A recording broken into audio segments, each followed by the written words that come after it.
Oh,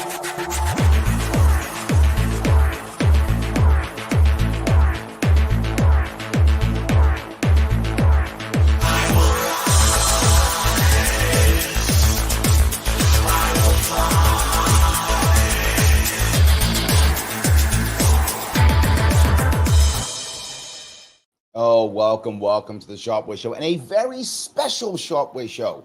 Today, I am actually live a little bit past 11 p.m. I'm sorry, 11 a.m. on the East Coast.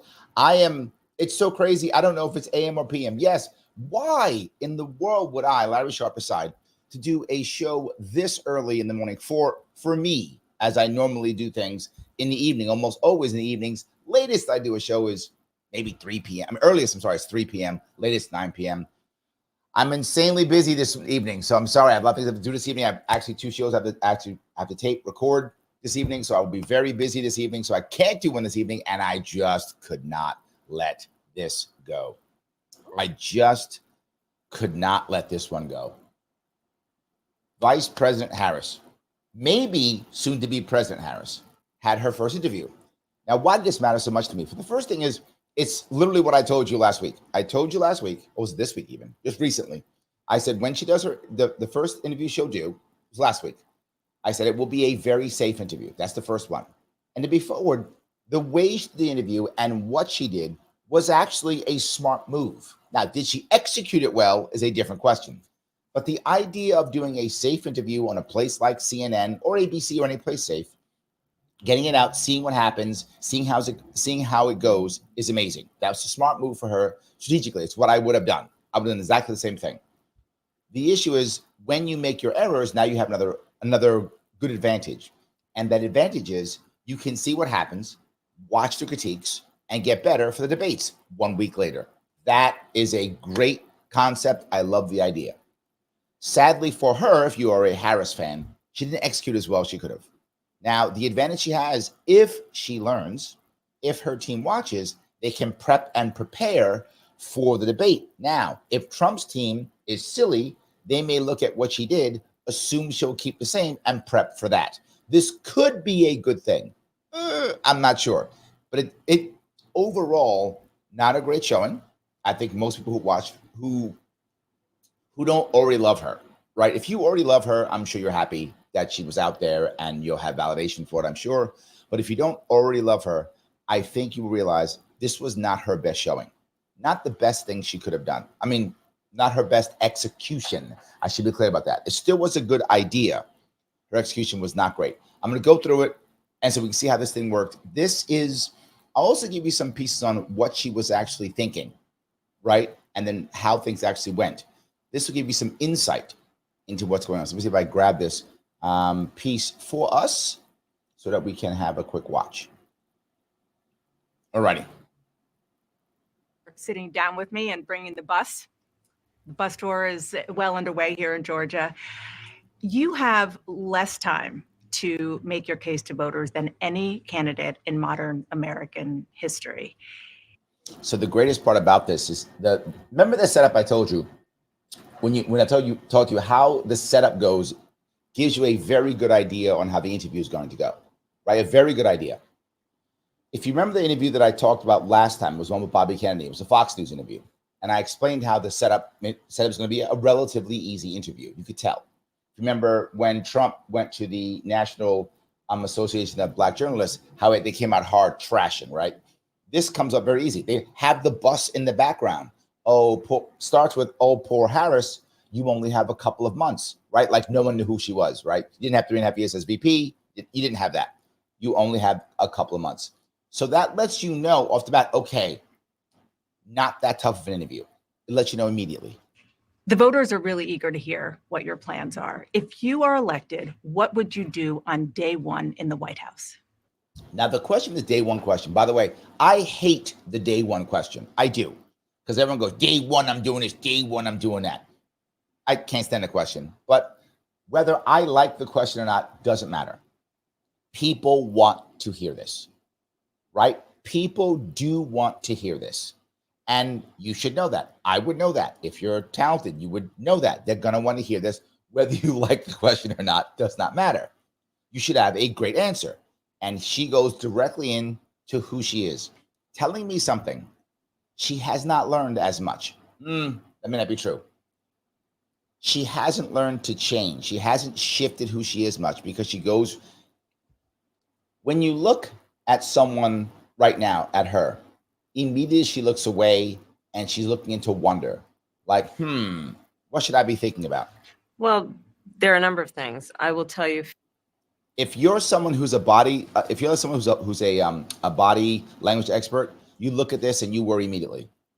Touch their face immediately. Touching your face is always a terrible sign. Doesn't mean you're lying, but it is a sign that maybe you're deceiving. Looking up, looking away. I mean, just looks terrible when she starts.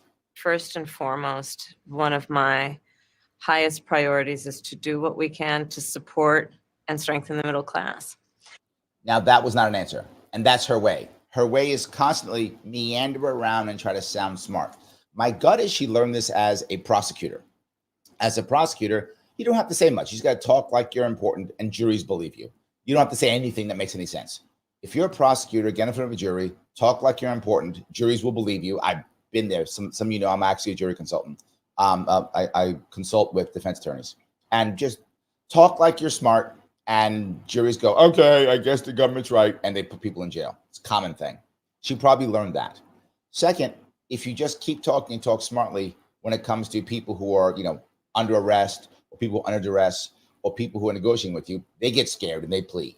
So this is a tactic that works very well in the prosecutorial world. She may just be copying it. This may be who she is now. When I look at the aspirations, the goals, the ambitions of the American people, she says to nothing, right? So they asked the question, what's your day one? She just spent 30 seconds literally saying nothing. I think that people are ready for a new way forward. In a way that generations of Americans have been fueled by hope and by optimism. I think. Didn't answer the question at all and still struggling. This is the part that's bad for her. You can tell that she is struggling to answer this question. It's the first question. If you gave this question to me or anyone who has done this kind of thing before, if you gave me as much time to prep as she's had what, a month? Is that about right? A month to prep. No, this is going to happen. Why didn't she have this like boom, boom? Let me tell you something, Dana. This is how it works. Day one, I'm going to do X, Y, Z. I'm going to knock this out. Then I'm going to touch this. And when this guy comes at me, I got this going on. Was she not paying attention? Is she that bad? I don't know. My gut tells me, this is my gut from her personality. And I've met with people who are like this. She doesn't want to change. She doesn't want to learn. There are probably 3 or 4 or 5 people in her world going, Harris, please listen to me. I've been there. What, this, that, the other. I don't have to. I don't need this. And hubris kicks in. And I call this, I've seen it in many candidates, I call this the fever. They get the fever. And they start thinking, no. I am great. I am awesome because people are telling me how awesome I am. And she just came off of a coronation. Her head's probably 18 sizes too big right now, right? She's just human, all right? But whether you like her, don't like her, whatever, she's a human being, right? And I've seen it happen with many people. They get off the stage, they think, oh my God, I am great. Look at this. You get that hubris. I think it might have happened to her. Sadly, in the last decade, we have had. So she has now just dissed both her own person, Biden, and Trump, of course, that was the point, and also Obama. She joked about hope and change just now. Last 10 years have sucked. Well, who's been in 10 years? Obama, Trump, and Biden. So knowingly or unknowingly, she has just literally insulted 2 of the people who have got her here. The former president, someone who has really been pushing an agenda and an environment that is about diminishing the character and the strength of who we are as Americans. Now, the piece here that you might say, well, why does she say this? Because her base still falls back to Orange Man bad. I'm not teasing when I say this. Her base does fall back to Orange Man bad. And one of the most important reasons why she got her bump, she got a little bit of a bump. It wasn't massive, but it was a little bit of a bump. And then Bobby Kennedy Jr. coming in erased a lot of that bump at the moment, right? But She got a little bit of a bump. Why? Because there were so many Democrats who believed, and I think, honestly, it was real, that there was no way Biden could beat Trump. And I think most people would have agreed that's true, right? Biden was not going to beat Trump. And many Democrats who would hate Trump and who would rather have a Democrat felt disheartened and weren't ready to vote and didn't care and were checking out. Well, now Biden dropped out and here comes Harris. Oh my God. And it motivated them. This is almost like, in their minds, her base's mind, it was almost like, well, I didn't want to vote for Biden or Trump. Okay. I don't have to now. I can vote for her and that'll work. I think that was a piece of why she's there and why she saw a bump and why she's going down this road. I wouldn't have gone down this road. Really dividing our nation. And I think people are ready to turn the page on that. So what would you do day one? Day one. Now, to give Dana a little bit of credit, she actually does a little bit of pushback, right? It's symbolic to be forward. It is symbolic, but better than just going, okay. She didn't do that. She went, okay, so what would you do day one? Nice story, right? Cool story, bro. Okay, now what are you going to do? Gave a little bit of pushback. I like that. It's going to be about, one, implementing my plan for what I call an opportunity economy. Implementing my plan, which I said before, which I have not detailed at all. By the way, if you go to her website right now, as of August 30th, a little bit past 11 a.m. on the East Coast, no plan. I'm not making it up. As of, I mean, maybe she'll put it up tonight. Who knows? But as of a little bit past 11 a.m. on the East Coast, August 30th, no plan. This was last night. So this plan she's so proud of, which good for you if you're proud of your plan, doesn't exist. I've already laid out a number of proposals in that regard, which include what we're going to do to bring down the cost of everyday goods, what we're going to do to invest in America's small businesses, what we're going to do to invest in families, for example, extending the child tax credit. All right, you said something, child tax credit, not a bad thing. It's fine. That's a policy. Okay. So you spent the whole time saying nothing but that. $6,000 for families for the first year of their child's life to help them buy a car seat, to help them buy baby clothes, a crib. So if you don't have the work kids, that we're going to do that is about investing. You don't have. So what she's saying is, if you don't have kids, you're not getting anything. Literally, JD Vance's position. I'm teasing JD, but you know what I'm talking about, right? They've been beating him up on this idea of kids, and now she says the same thing. This part is just not a good answer. I'm going to grab a couple of comments if I could walk down this road, because let me grab a couple of comments if I could. All right. Just Me says, I wonder if there's a lot of women that will vote Kamala just because she's a woman that doesn't care about her issues. I heard some Warren voters last time say they did just because she's a woman. I think there is a chunk of people. I don't think that's enough to win an election. But yes, there's no doubt there are some people. And this is a part that she doesn't do as well as she should have. And we're going to cover this in a second. There were a lot of people who wanted to vote for Barack Obama for that reason. But it's not the reason you think. It wasn't because they were racist or were anti or whatever the rule is. There were a lot of people who wanted to vote for Barack Obama for two reasons, which maybe seem odd. One is, seriously, to be part of history. The first black president. They want to be part of the movement history. There were a lot of people who felt that. That's absolutely true. If you were around voting in 2008, you know what I mean. 2012, that wasn't really the thing. It was, we didn't like, Romney's establishment stuff.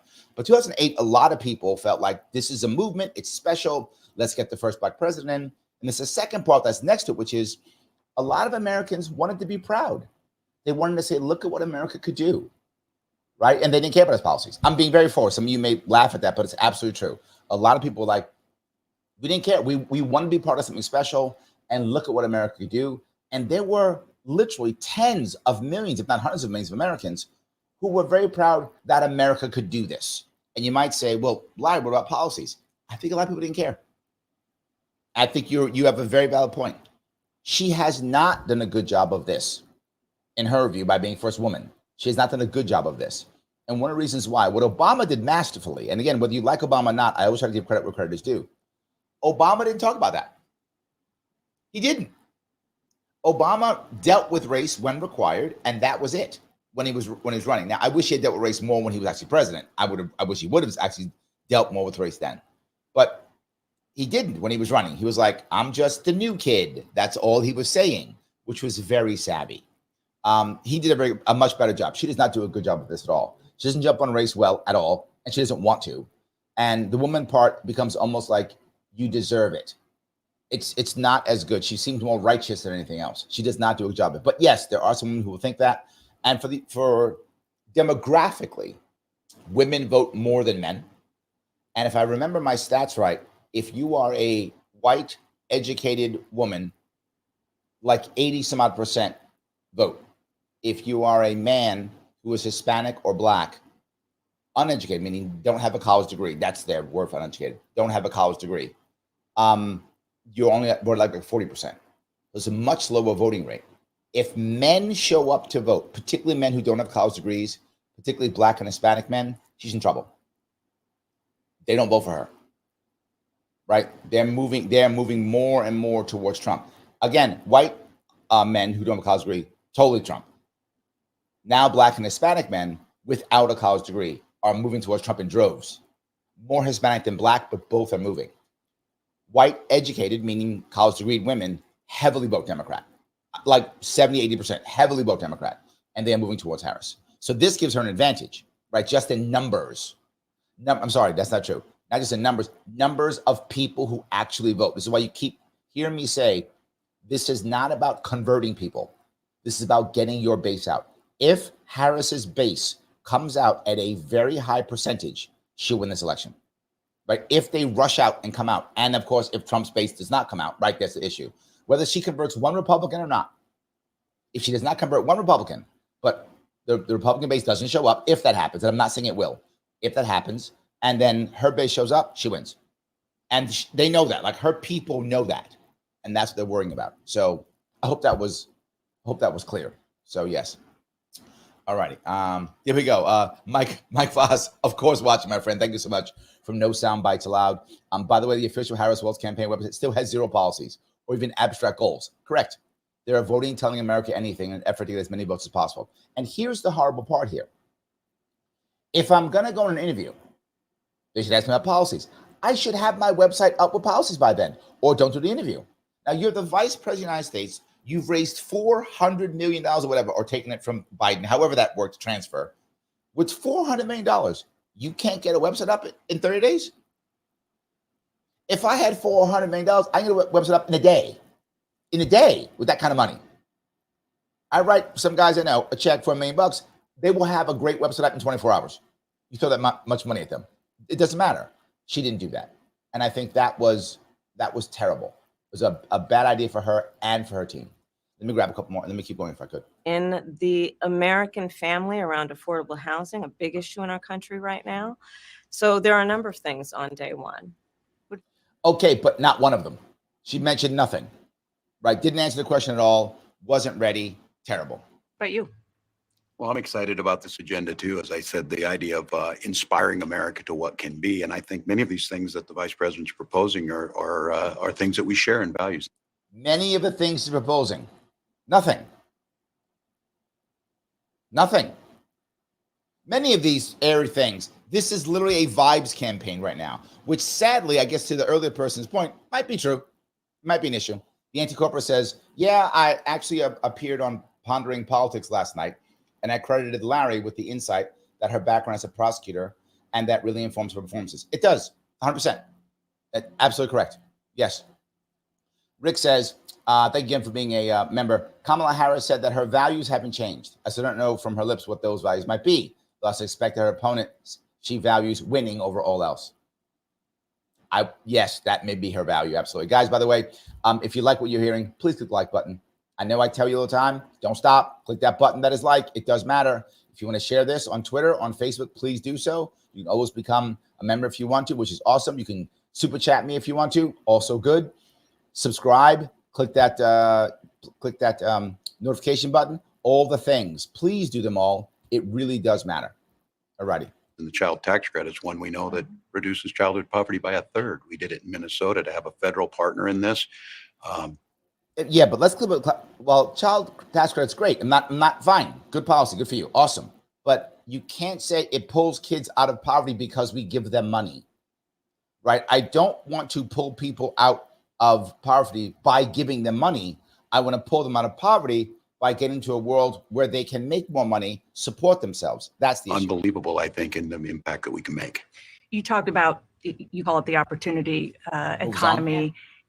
You are well aware that right now many Americans are struggling. There's a crisis of affordability. Yeah. One of your campaign themes is Affordability. we're not going back.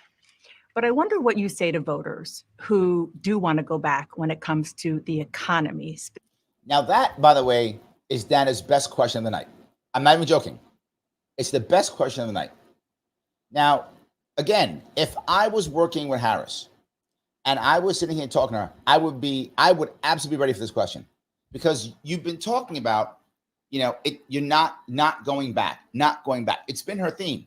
Someone's going to say, you know what? We don't mind going back. I had a job back then, right? Groceries didn't cost me $300 a week. Then it was $100 a week. Still bad, but $100 a week, way better than $300 a week, right? I got a family, and I'm dropping $300 a week on groceries to feed my family. I used to drop $100 a week to feed my family, whatever the case may be, right? There's people who want to go back. You should have an answer ready. And again, if I'm prepping her, she is going to have an answer ready. Specifically, because their groceries were less expensive. Groceries, Housing bingo. was more affordable when 100%. Donald Trump was president. Well, let's start with the fact that when Joe Biden and I came in office, during the height of a pandemic, we saw over 10 million jobs. So the fallback is Orange Man bad. First question, fallback was Orange Man bad. Second question, fallback is Orange Man bad. Now, I'm not against her saying Orange Man bad. That's her base. I get it. Again, I don't agree. Clearly, that's the answer, but doesn't matter what I agree. Again, I'm not voting for her or Trump no matter what happens. So I don't care what she says in that regard. But for her to be effective, she can't just immediately rush to Orange Man bad. You can do Orange Man bad after you've shown how good you are. If you say, here's my plan, here's how good I am, here's how we fix this. And by the way, other guy, Orange Man bad, totally effective. But she doesn't know any better. She knows to go to Orange Man bad right away. And that's her answer, because she doesn't have anything herself. I don't think she knows the policies. I'm serious when I say that. I don't think she knows the policies. As a prosecutor, going to go back to her prosecutorial world, she's not studying the law. She doesn't even know the law. I'm not joking, right? She has literally a ton of junior lawyers and clerks who are doing all the work for her. She just shows up and goes, hi, I'm cool person. Harris for the people. That's who I am. See how cool I am? Let me act like I'm smart with people, with things that other people told me. And that's been her world. I think she's still there. Jobs were lost. People, I mean, literally, we were all tracking the numbers. Hundreds of people a day were dying because of COVID. The economy had crashed. One of the things that she does constantly is just reiterate facts. Again, prosecutorial, reiterate facts. So yeah, we know all these things. So, hey, can you fix a problem? Let me give you a history lesson. I don't require a history lesson. I was there. I don't require a history lesson.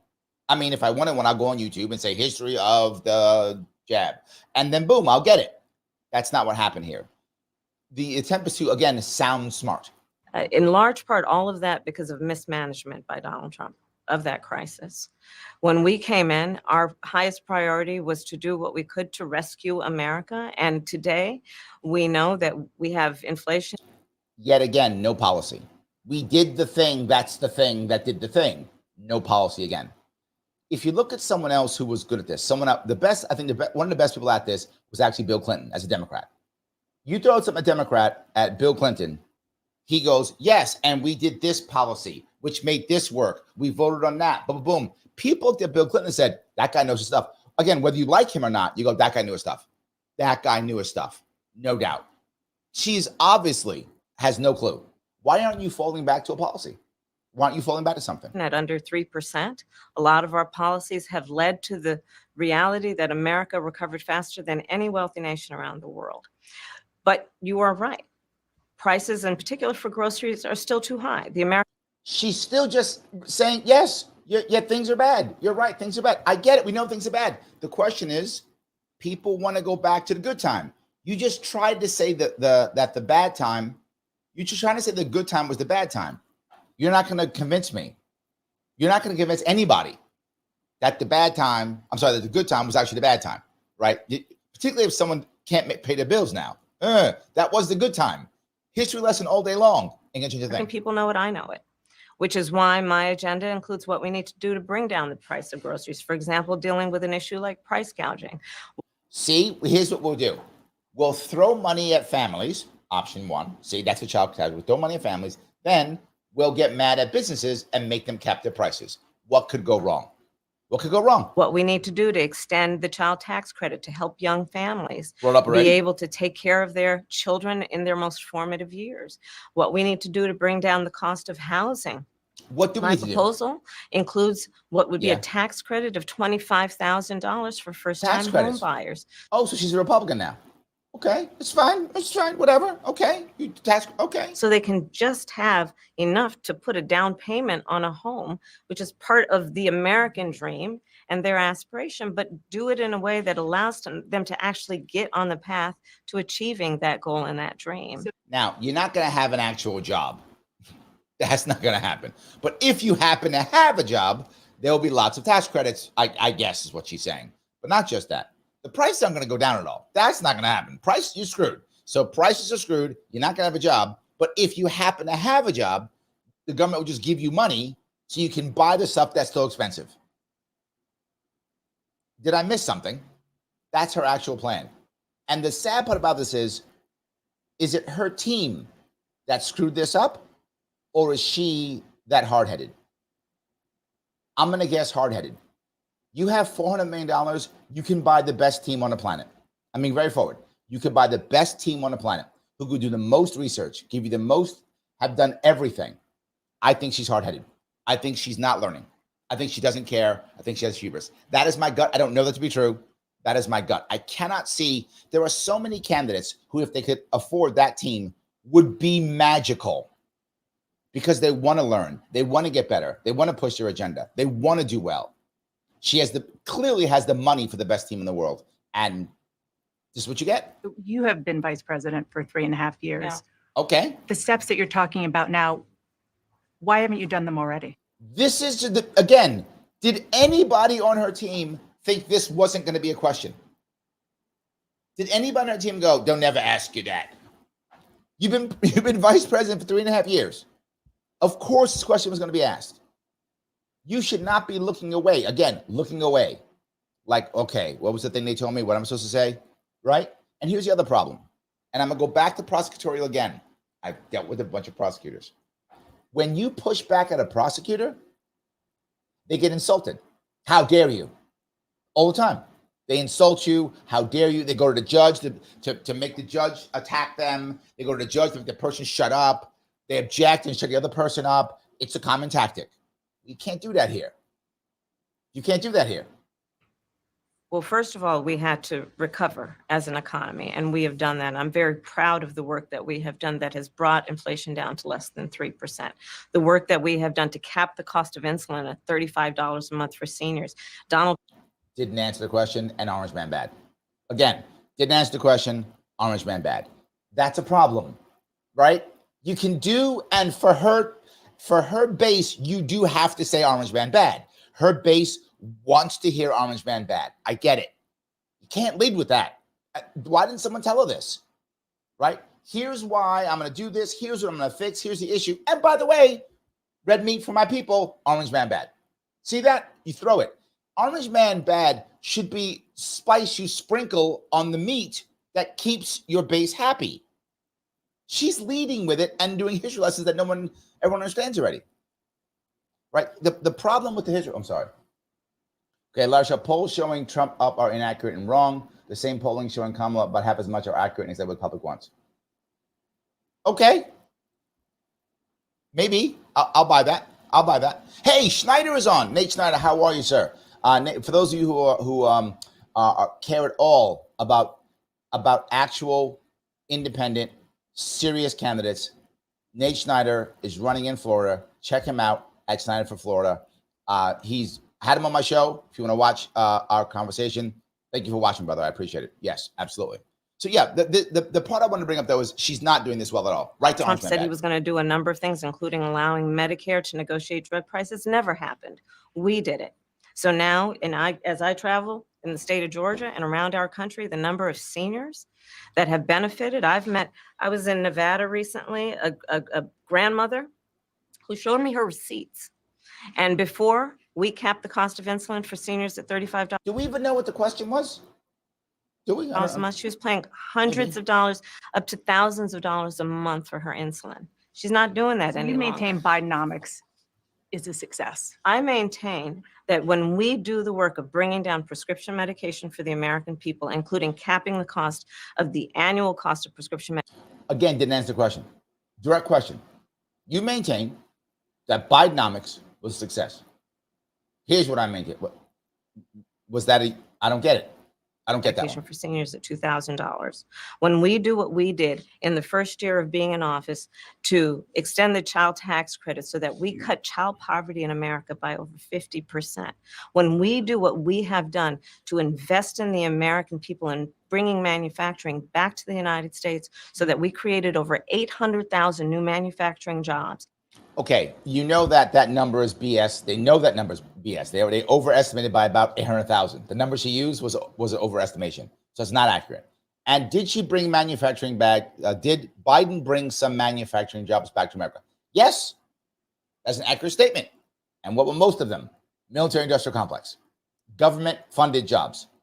That was what most of these jobs were. They were government-funded jobs. This wasn't the private sector growing. Right, that would have been amazing. That would have been, in theory, if that were true, it exploding. It wasn't. It was government-funded jobs. So if you want to start building stuff and the government says, here is money to build stuff, while that is new jobs, it's accurate, it's not the jobs that I want because then the government has to keep paying. That's not a job that keeps things going. That doesn't actually build our economy, right? It builds the jobs currently, but that's why we have, what is it now, $36 trillion in debt? If you're telling me we can make jobs by just having another $1 trillion in debt. Yeah, I can do that too. That's not an impressive policy. Give me $1 trillion and say, Larry, make jobs. Done. That 30 days. I'll give you tons of jobs. You give me $1 trillion, I will give you literally tens of millions of jobs. Give me $1 trillion. Done deal. Anyone could do that. This is not an impressive policy. Not impressive. I do say thank you to new members. Thank you so much. Daniel, appreciate that, guy. Thank you so much. Lynn, thank you so much. Every little bit counts. New members, of course, if you want to, you can become a member if you like. And that will be at the Larry Sharpe YouTube. Click that join button. You can rock and roll. But no matter what, please click the button that is like. And of course, always share. This is important. If you can do both of those, it helps always very much. It helps tremendously. All righty. Let me keep going on this piece if I could. Bringing business back to America, what we have done to improve the supply chain so we're not relying on foreign governments to supply American families with their basic needs, I'll say that that's good work. There's more to do, but that's good work. I want to get some clarity on where you stand on some key policy issues. Okay, here comes some key issues. Energy is a big one. All right. When you were in Congress, you supported the Green New Deal. And in 2019, you said, quote, there is no question I'm in favor of banning fracking. Fracking, as you know, is a pretty big issue, particularly in your must-win state of. Look at him squirming. Look at him squirming. Oh, I wish he hadn't said that. Look at him. I wish he hadn't said that. Pennsylvania. Sure. Do you still want to ban fracking? No, and I made that clear on the debate stage in 2020, that I would not ban fracking. As vice president, I did not ban fracking. As president, I will not ban fracking. Okay, so to be clear, that part's important. As vice president, I did not ban fracking. That part's critical in my eyes, because now she's saying, as vice president, I am responsible for something. What she will say constantly, and again, I get why she's going to do it. I wasn't president when things go bad, and I was vice president when things go good. In 2019, I believe, at a town hall, you said you were asked, would you commit to implementing a federal ban on fracking on your first day in office? And you said, there's no question I'm in favor of banning fracking. Yep. So yes. So it changed in that campaign? In 2020, I made very clear where I stand. We are in 2024, and I've not changed that position, nor will I going forward. I have not changed that position. Since I changed it, I have not. That's like all of a sudden this morning I go, yeah, I've always thought gulags were great. What? Larry, for 20 years, you've been saying gulags are bad. Yes, but this morning, I said gulags are great. And since this morning, I have not changed my views. That's what she just said. This morning, gulags are great. Wait a minute. For 15 years, you've been saying gulags are the worst thing on the planet. I have, yes. But this morning I changed. And since this morning, I've not changed my view one single bit. She just said that. Just said that. But here's the reality, guys. I want you to understand something. You might say to yourself, oh my God, you know, she says this, or she's lying, or whatever. She's not lying. She does, as I've told you before, when it comes to Harris, and there are others like this too. She's the only one. When it comes to Harris, she doesn't have any center.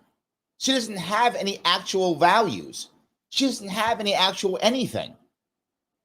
She wanted to ban fracking, and she did, and she was serious. Why? Because she hates fracking, because she cares about the environment? No, because she thought that'd get her elected. She now won't ban fracking. This is true. She's not lying. She's not going to ban fracking. Why? Because that won't get her elected. People get mad at her. She doesn't care at all about fracking. Fracking means nothing to her. She doesn't care if you frack. It means nothing to her. She has no stance on it. I think I'll get elected. Which one gets me elected right now? That one? That's the one I believe. And she'll change her again. If all of a sudden she thinks that banning fracking will keep her get her elected for this term or second term if she wins, she'll ban fracking. She doesn't care. This is why people who are more left-leaning in Democratic Party were happy when she picked Waltz. Waltz is actually a true believer. Waltz actually does. I mean, whether you like him or not, he actually does have a center. He actually does have values. He actually does believe things. He does. And he's further left than she is. People go, she's a crazy leftist. She's not. She's a whatever. She's a whatever. If you don't like further left Democratic Party policies, you would be unhappy with Waltz's pick because he will drag her further left. Why? Because he actually believes stuff. She doesn't. This is not a lie. She doesn't care. And she does believe this now. And if next week her people say, hey, you got to ban fracking because we'll get elected, she'll be like, yeah, I always said that. We've always been at war with East Asia. Someone you will get that homage. I kept my word and I will keep my word. I kept my word. What made you change that position at the time? Well, let's be clear. My values have not changed. Values. I believe it is very important that we take seriously what we must do. It's very important that we take seriously what we must do. This is the concept says all the time. That means nothing. You could have just not said that. Literally, if she had not said that and just then said the words that she wanted to say. She doesn't want to be silent when she thinks, which is a bad habit. It's a bad habit. You see me do it. When I'm thinking, I don't talk. I'll just go or stop or pause and go, whatever. I don't go, let me tell you, I must think about the things that we must think about and all the things that we all think. I don't do stuff like that. It makes you sound stupid.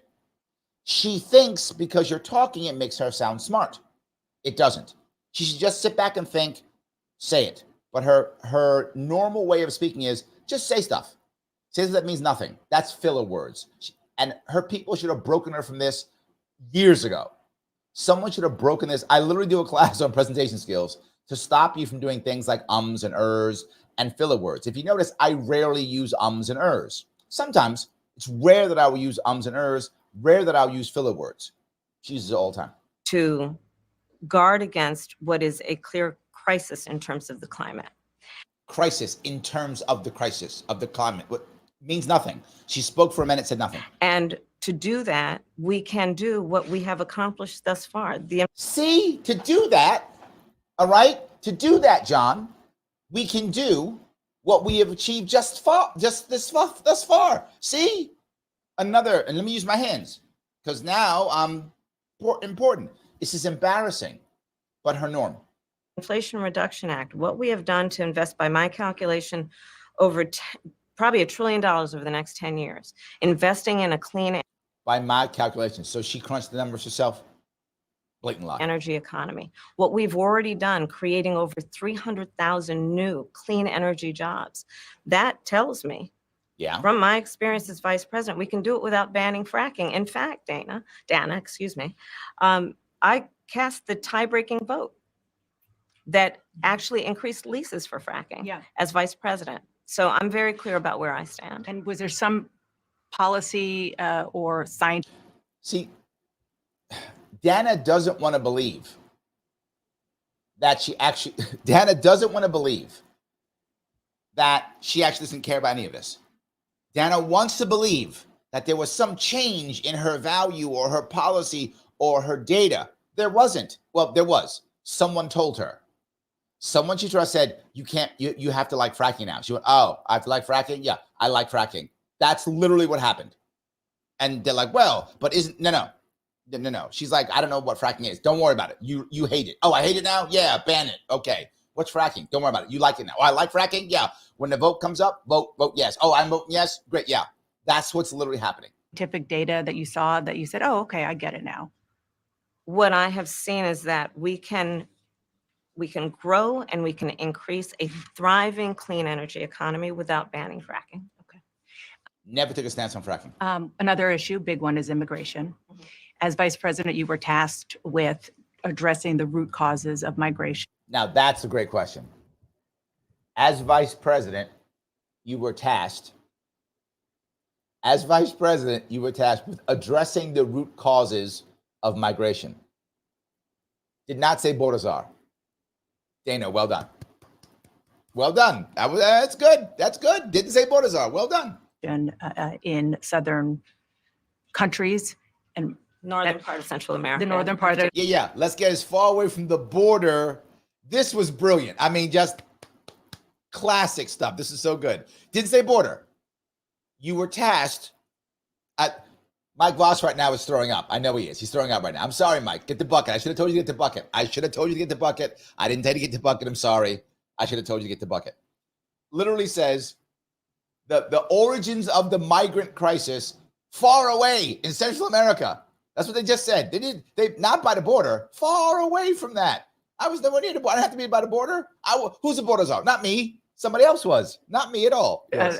of Central America that affects the southern border of the U.S. Affects the border. During the not the border. Biden-Harris administration, there were record numbers of illegal border crossings. Why did the Biden-Harris administration wait 3.5 years to implement sweeping asylum restrictions? Now, did you think, again, did anybody think, oh, they're not going to ask about the border? Where's your team?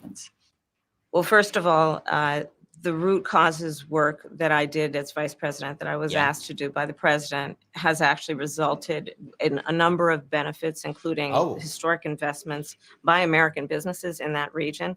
The number of immigrants coming from that region has actually reduced since we began that work. But I will say this, She's that doing the work. Joe Biden and I and our administration worked with members of the United States Congress on an immigration issue that is very significant to the American people and to our security, which is the border. And through bipartisan work, including some of the most conservative members of the United States Congress, works with conservatives. A bill was crafted, which we supported, which I support. And Donald Trump got word of this bill that would have contributed to securing our border. And because he believes that it would not have helped him politically, he told his folks in Congress, don't put it forward. He killed the bill. All right, a couple of parts of this. Number one, she didn't answer the question, which is, and don't get me wrong, what she's saying is accurate. Trump killed the bill. 100% accurate. That's true. I'll give her that. That part's true. She has to do some orange man bad stuff. Again, she began not bad, saying, well, we did this great work, right? So we did something good and then orange man bad. Got it. But she never touched, why did it take you 3.5 years? Well, in this case, 3 years, right? Is my math about 3 years? Whatever the number is, about 3.5 years. Why did it take you 3 years to even pass this bill? Now, what she should have said is, what we tried to do was X, but the orange man stopped us 3 years ago. I don't know if he did, but whatever. That would have worked. You're not explaining why you changed. You're not explaining why all of a sudden you took a bill that Trump would have actually, in theory, passed. You're not dealing with any of that. Again, that's the problem. You might go, well, Larry, because she's lying. She's not lying. She doesn't care about that bill either. I want to be clear about this. She doesn't care about the bill either. She doesn't care about the border either. It does not matter to her at all. She would have passed the bill, not passed the bill, whatever. She just wants to be in power. It does not matter to her at all. So if putting machine guns on the border would get her elected, she'd put machine guns on the border. She doesn't care. There's nothing here. The thing, my values haven't changed, is accurate. Her values are, how can she get ahead? Now, this is not only a Democratic issue, right? It's not, lots of people feel this way, but this is why it is this way. There are some people who are true believers. And I'll go back to Walt. Walt's, whether you believe or like his policies or not, he's a true believer. A border security bill that would have put 1,500 more agents on the border. And let me tell you something, the Border Patrol endorsed the bill. And I'm sure in large part because they knew they were working around the clock and 1,500 more agents would help them. That bill would have allowed us to increase seizures of fentanyl. Ask any community in America that has been devastated by fentanyl what passing that bill would have done to address their concern and a pain that they've experienced. So you would push that legislation again. I just want to ask about, push it, I will make sure that it comes to my desk and I would sign it. Just one other question about something that you said in 2019 when you first ran. There was a debate. You raised your hand when asked whether or not the border should be decriminalized. Yep. Do you still believe that? I believe there should be consequence. We have laws that have to be followed and enforced that address and deal with people who cross our border. So we have laws that have to be enforced. Didn't know that, said nothing. Those laws deal with people who cross the border. Again, it's a common thing. She just does this. She just says, I don't know, so I'll just start saying things. I'll either give a history lesson or explain the obvious. This is her normal way of doing things. If she does this during a debate, she's in trouble. If she does this during a debate, she's in trouble. If she does. I'm not saying she will. I don't know. I hope that's, I mean, for her sake, I hope she doesn't do that. It's terrible. So anyway, let me grab a couple of these here. There's a bunch of you guys care about this border thing. I can tell that for sure. Okay. Lynn says the bill had included billions of dollars sent to Ukraine. How else is she going to make them jobs, Lynn? How else are you going to make those jobs? If you can't provide foreign aid to foreign wars so that we can rebuild our military, so that money can just go into the military complex to create government-funded jobs, you can't create jobs, right? And I'm being facetious, as you know, but the problem is we're not trying to actually fix our economy. We're just trying to throw more money at our economy, and that's how we build those things. Nico, same thing. That bill was for billions of foreign aid to Ukraine and Israel. Yes, but then how do you make jobs?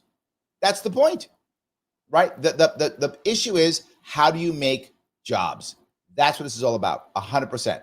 Yes, that's the issue. So that's a piece that I think is important. That bill, and then of course Mike says the Border Patrol union. And does anything else matter, Mike, but the unions who throw the cash at her? No. That's all that matters, right? That's all that matters. I mean, again, you hear me say all the time, how you getting paid? How you getting paid? Daniel goes on, yes. Did the Border Patrol actually support the bill? No, to Mike's point, the union did, which that's all they care about. There's nothing else that matters. That is all that matters. So yes. All right, let me grab this if I could. Illegally, and there should be consequence. And let's be clear, in this race, I'm the only person who has prosecuted transnational criminal organizations who traffic in guns, drugs, and human beings. So I'm the only one who's put people in jail, which is not a bad thing. I mean, bad people should go to jail. Not against bad people going to jail, but nowhere near what the question was. So she just went off the rails. I'm the only person in this race who actually served a border state as Attorney General to enforce our laws. And I would enforce our laws as president going forward. I recognize the problem. Generally speaking, how should voters look at some of the changes that you've made, that you've explained some of here in your policy? Is it because you have more experience now and you've learned more about the information? Is it because you were running for president in a Democratic primary?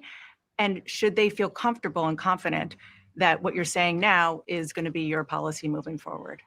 Dana, I think the most important and most significant aspect of my policy perspective and decisions is my values have not changed. That doesn't mean anything. You mentioned the Green New Deal.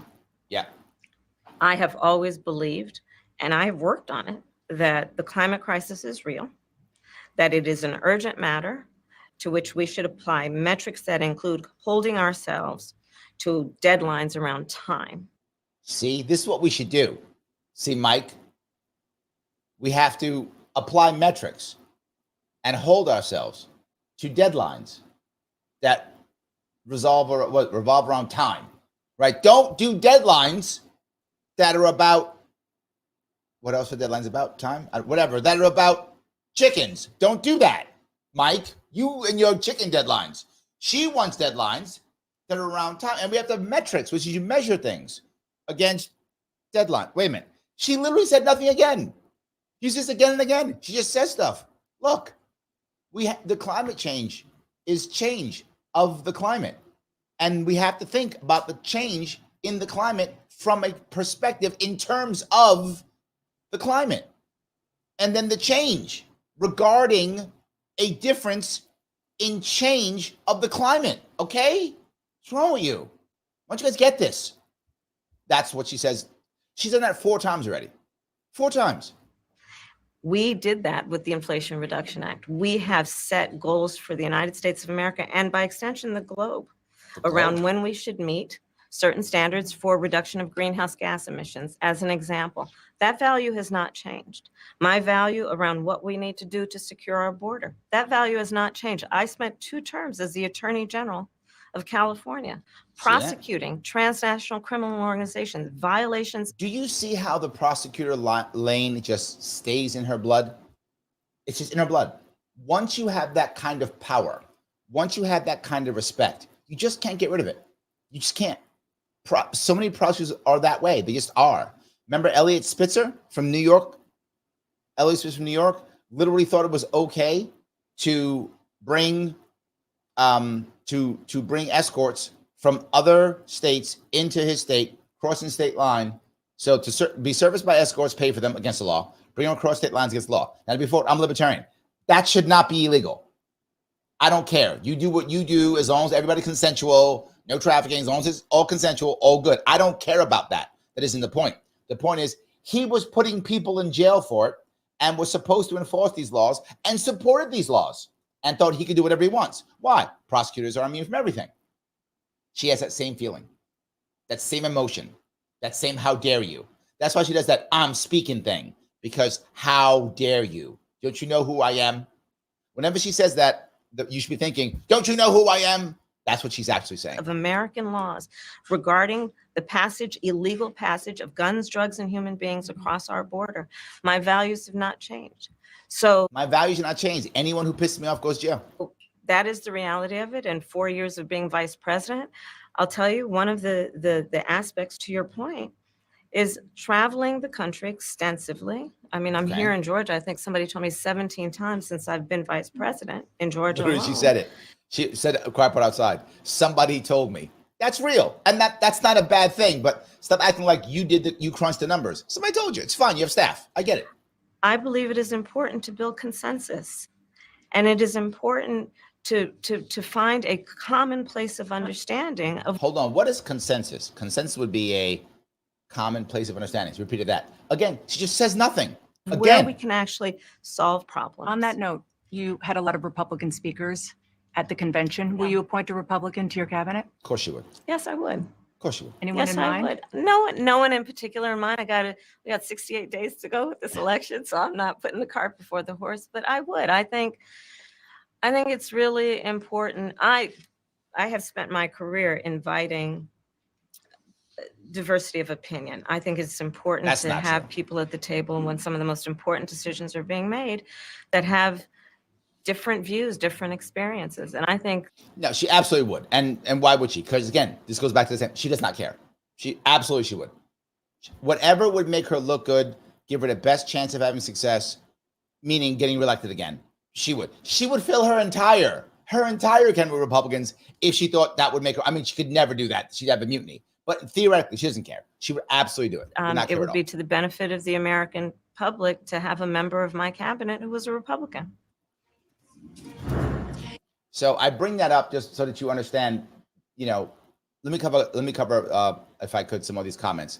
Mike says, talking to Kaiwan, polling consistently shows 30% of black men and roughly 20% of all black voters. Yes, there is definitely an increase in black and Hispanic men heavily. Men too, by the way, white men also, right? It's not just that, but the difference is it is such a big change in black and Hispanic men that's why I mention it. It is a massive change in Black and Hispanic men, particularly Black men. Absolutely. So yes. Peter says, terrible candidate, Obama's fourth term. But Obama was a better speaker. At least you got some cool speeches with Obama. I mean, he was a good speaker, whether you like what he said or not. He was a cool speaker. So that's something. Peter goes on to say, open borders are. Yeah, I like that. Open borders are. That is good. Yes. Roy says, what's Waltz's baggage? He seems to have far less baggage than the other three candidates.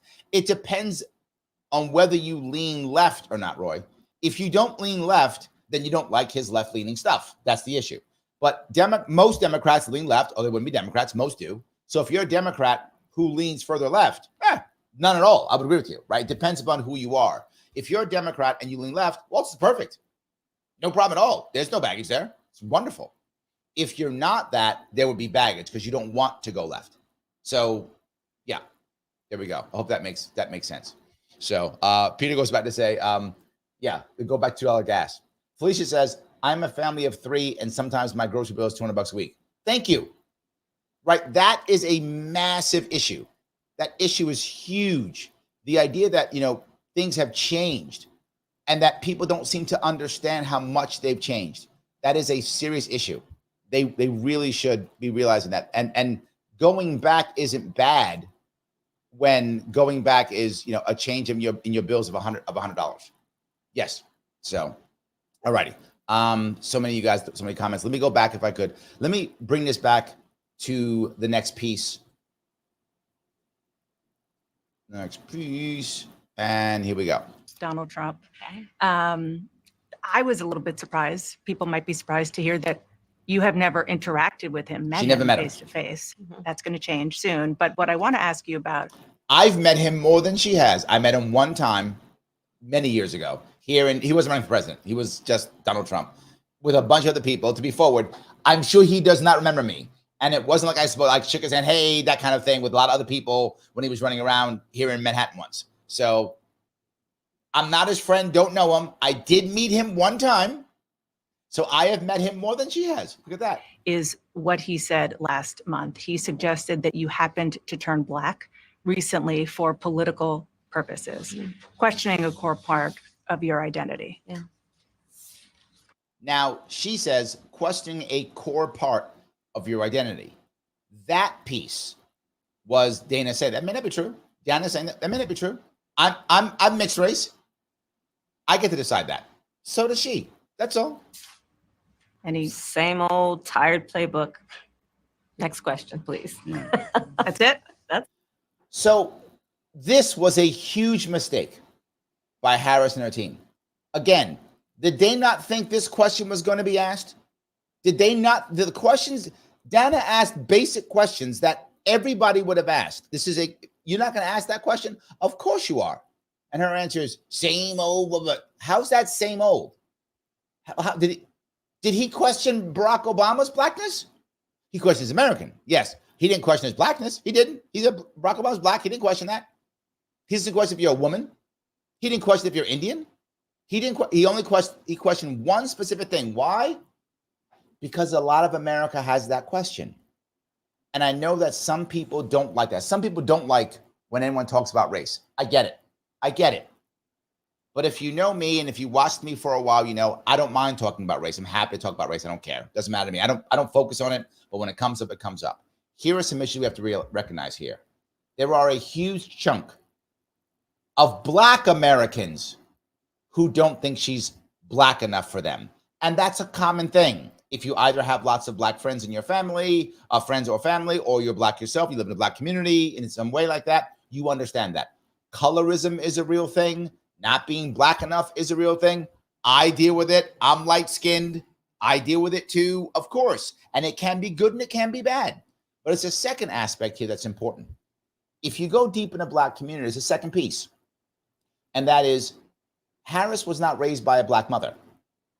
And if you're not in that world, you may go, what? That does matter to many people. I wasn't either, right? Neither was Obama, by the way. No one who's been in power in that regard has been raised by a Black mother, right? Obama didn't have his father wasn't around. Neither was hers. I was raised by a Black father until my father passed away. So I was raised by a Black father. They weren't even raised by a Black father. Their fathers weren't involved. Harris lived in Canada for many years. She was raised as Indian. Her mother was Indian, and she was raised as Indian. And her father, the other thing that people don't understand that people care about, neither Obama nor Harris are descendants of slaves. They're not American descendants of slaves, right? Father was Jamaican and wherever he came from, but that's Jamaica, that's not America. And Obama's father was from Kenya. He wasn't a descendant of slaves either. So neither were that. My father was, I am an American descendant of slaves. But these people weren't. Now you might go, wait a minute, Larry, give me some details. Yes, in the Black community, these little things do matter. They do matter. These little things do matter. It doesn't mean you're not Black enough. It doesn't mean that. It doesn't mean you're not Black. It doesn't mean that. But it means that in the Black community, people ask these questions and talk about these things. They do talk about these things. So I just want to be clear, it isn't so black and white. You can't just, you shouldn't go. You can do whatever you want. You shouldn't just immediately do that. You can't realize that. Ryan, thank you for the $5. I appreciate it. Nice super chat. She nearly put me to sleep. I had to pound Dr. Pepper, and she really didn't look presidential. Her answer on climate really puzzled me. Not impressed. Agree, this was not a good showing by her at all. No real policies, no strength. She did not project strength at all. It looks like she brought her dad. To be forward, that's what it looks like. It looks like she brought her dad. She meanders all around. It is not a good deal. I agree with you completely. But I just wanted to bring up that race piece. If you're trying to move the Black community, you have to adjust it. What was one of the most powerful things Obama said for the Black community? Right? Not people didn't like it, but I'm telling you, it was one of the most powerful things he said. It was when Trayvon was killed, and he said, if I had a son, he could have been my son. And again, if you're not Black, you may not care. But that mattered for the Black community. It said he identifies with Black youth. That mattered. Again, some of you may not get that or may not like that. It's still true. That mattered. She is not connecting with the Black community. She's just not. I'm being very forward. She isn't. And she should be. She should be saying this now. She'd be talking. If she got it, she would say something. You have to address this in some way. And she's not. Right? You've got to address this in some way. And she didn't. This was a terrible failure on her or her team's part. It should have been addressed. That's it. Okay. Let's talk about some foreign policy issues that would be on your plate if you become commander in chief. President Biden has tried unsuccessfully to end the war between Israel and Hamas in Gaza. He's been doing it for months and months, along with you. Would you do anything differently? For example, would you withhold some U.S. weapons shipments to Israel? That's what a lot of people on the progressive left want you to do. Let me be very clear. I'm unequivocal and unwavering in my commitment to Israel's defense. Okay, it's not because she cares about Israel. I'm gonna be very clear. It's because this will get her elected. Because the cash will keep coming in. To be very clear, some people really care about Israel. Like they really do. They are true Israel firsters. There are some people who are that way. She is that way now, the same way she wants the border closed, or she doesn't want the border closed, or she loves fracking, or she hates fracking, because she thinks that's the way she'll get her cash and get elected. So she's not lying. She just changes her mind whenever. And its ability to defend itself. And that's not going to change. But let's take a step back. October 7. History lesson. 1,200 people were massacred. We didn't know that. No one's heard this story before. Look at that. What? Oh, did something happen October 7th last year? What? I didn't know that. People were killed? Holy cow. Thank you for this Many lesson. young people who were simply... This interview could have been at least halfway shorter. Now, I'm also not a harsh interviewer. I'm not. If you see my interviews, I'm a softball interviewer. I'm not a harsh interviewer. But I don't pretend to be CNN. I'm doing it to get information out so that people can hear what someone's going to say. But even I would have stopped her on this. Now, if I was debating her, I would be scolding her right now. If I was in the debate right now, I would literally just openly say, stop with the history lesson. I would literally say that. That I would, and those of you who've watched me in debates before, when I've been in debates before, I will just blurt stuff out and go, stop. That's stop. So if you've seen me on interviews, I'll do it. I'll stop with that, right? I would have immediately just stopped. I would have said again, another meandering nothing, another one. If Trump does that, and I mean, she's going to look terrible. Attending a music festival. Women were horribly raped. as I said then, I say today, Israel has a right to defend itself. We would.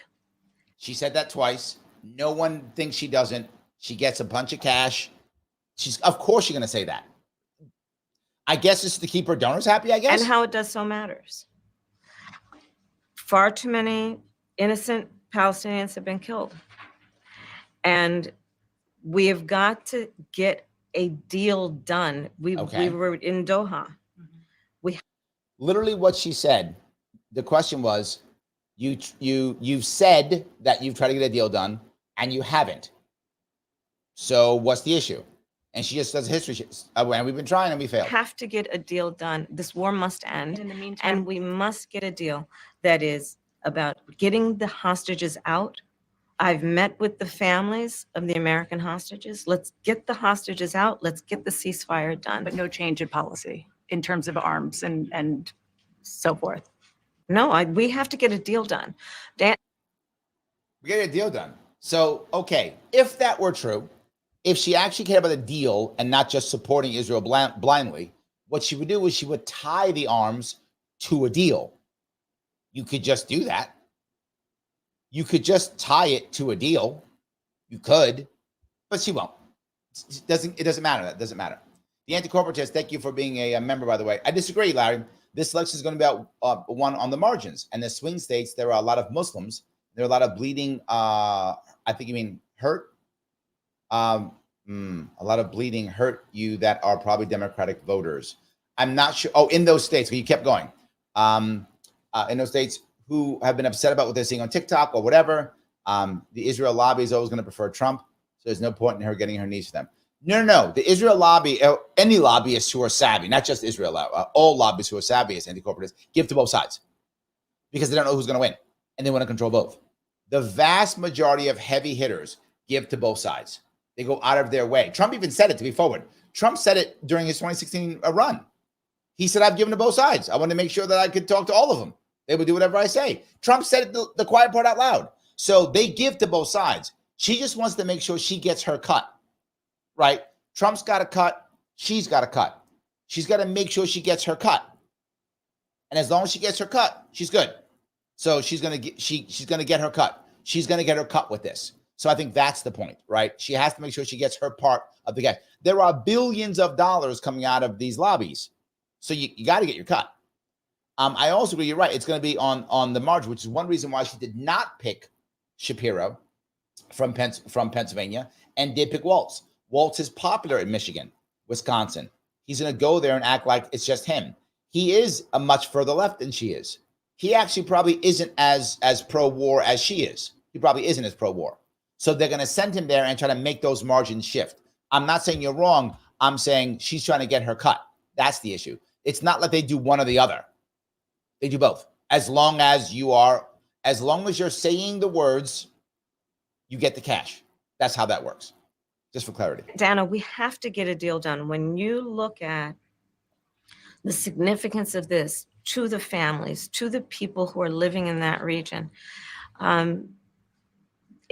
a deal is not only the right thing to do to end this war, but will unlock so much of what must happen next. I remain committed since I've been on October 8th to what we must do to work toward a two-state solution.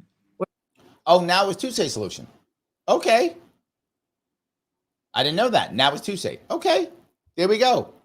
That's the new one. That'll change, right? As soon as someone says, no, one state's right. Oh, one state's right. Yeah, we want one state.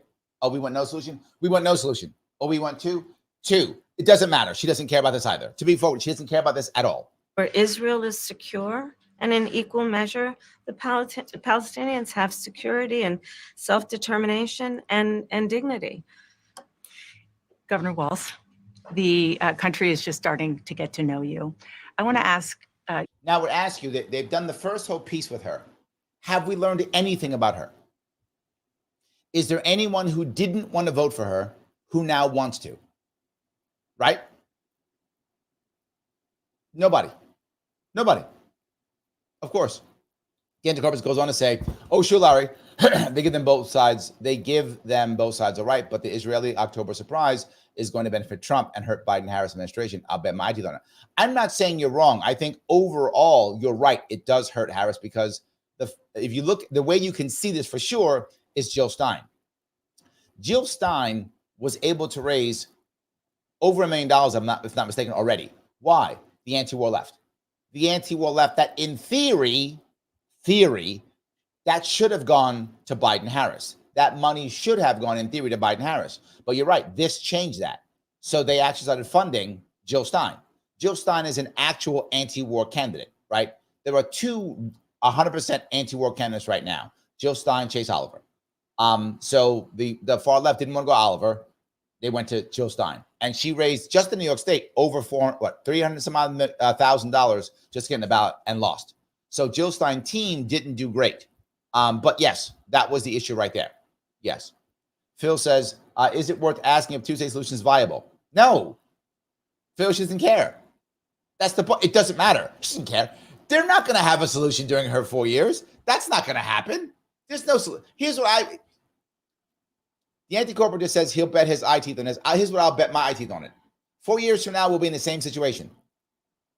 There's going to be no solution. There'll be some temporary type of peace where this and that, and they'll still be on the edge. There'll be no change. Of course not. So, Phil, I'm glad you asked that question. Is it worth asking? It isn't. She doesn't care. They're not going to have a solution. This is far too good to have any kind of solution. So, no, there's no solution, and she wouldn't care if there was one. That's my entire point of this is she doesn't care. It doesn't matter. You a question about how you've described your service in the National Guard. You said that you carried weapons in war, but you have never deployed actually in a war zone. A campaign official said that you misspoke. Did you? Well, first of all, I'm incredibly proud. I've done 24 years. Again, dodge that kind of question. You can't. I'm a veteran. I want to hear that answer. I want to hear that damn answer. I want to hear. I know some veterans out there right now are thinking exactly what I was thinking. Answer the goddamn question. That's what I was thinking. I know there's a bunch of veterans watching right now, like thinking exactly what I was just thinking. Answer the question, right? Don't give me a history lesson. Don't pacify me. If you've ever heard me speak, I talk about being a veteran often. I never say I am a combat veteran. I will often say what era I was in. Like I'll say I'm a first Gulf War era veteran, which is true. That tells you what era I was in, right? I was in during that time. Doesn't mean I was a combat veteran. If I was, I would say so. I would say, if I would, I'm not saying this, but I would say at this point that I was a Gulf War, again, if I was saying this, veteran. I'm not a Gulf War veteran. I'm a Gulf War era veteran.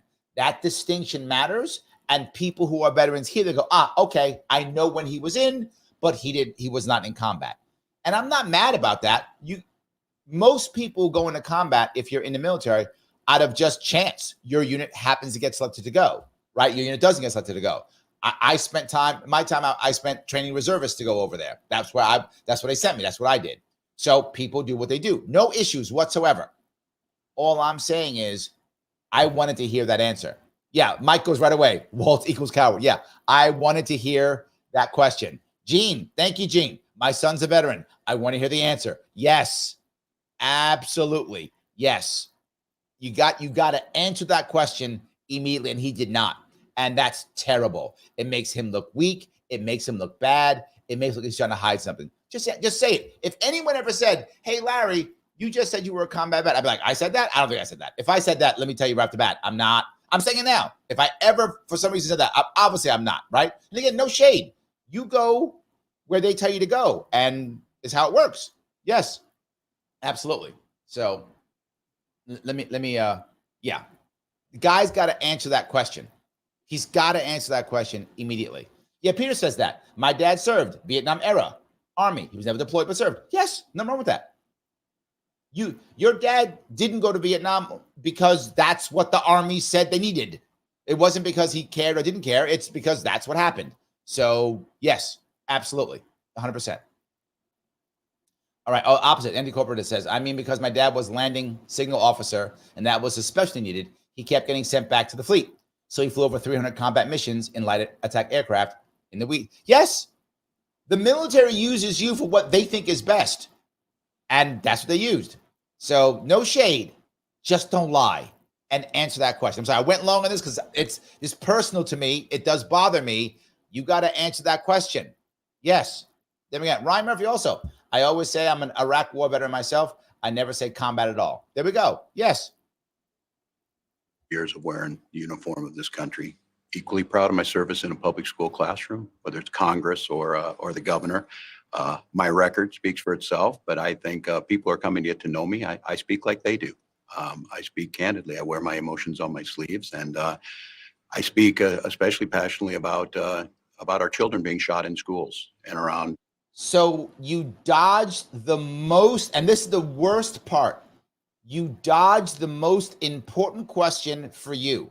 The dodging and meandering and dismissiveness is devastatingly bad. You know, this guy actually had a chance to gain people. He did. Waltz had a shot.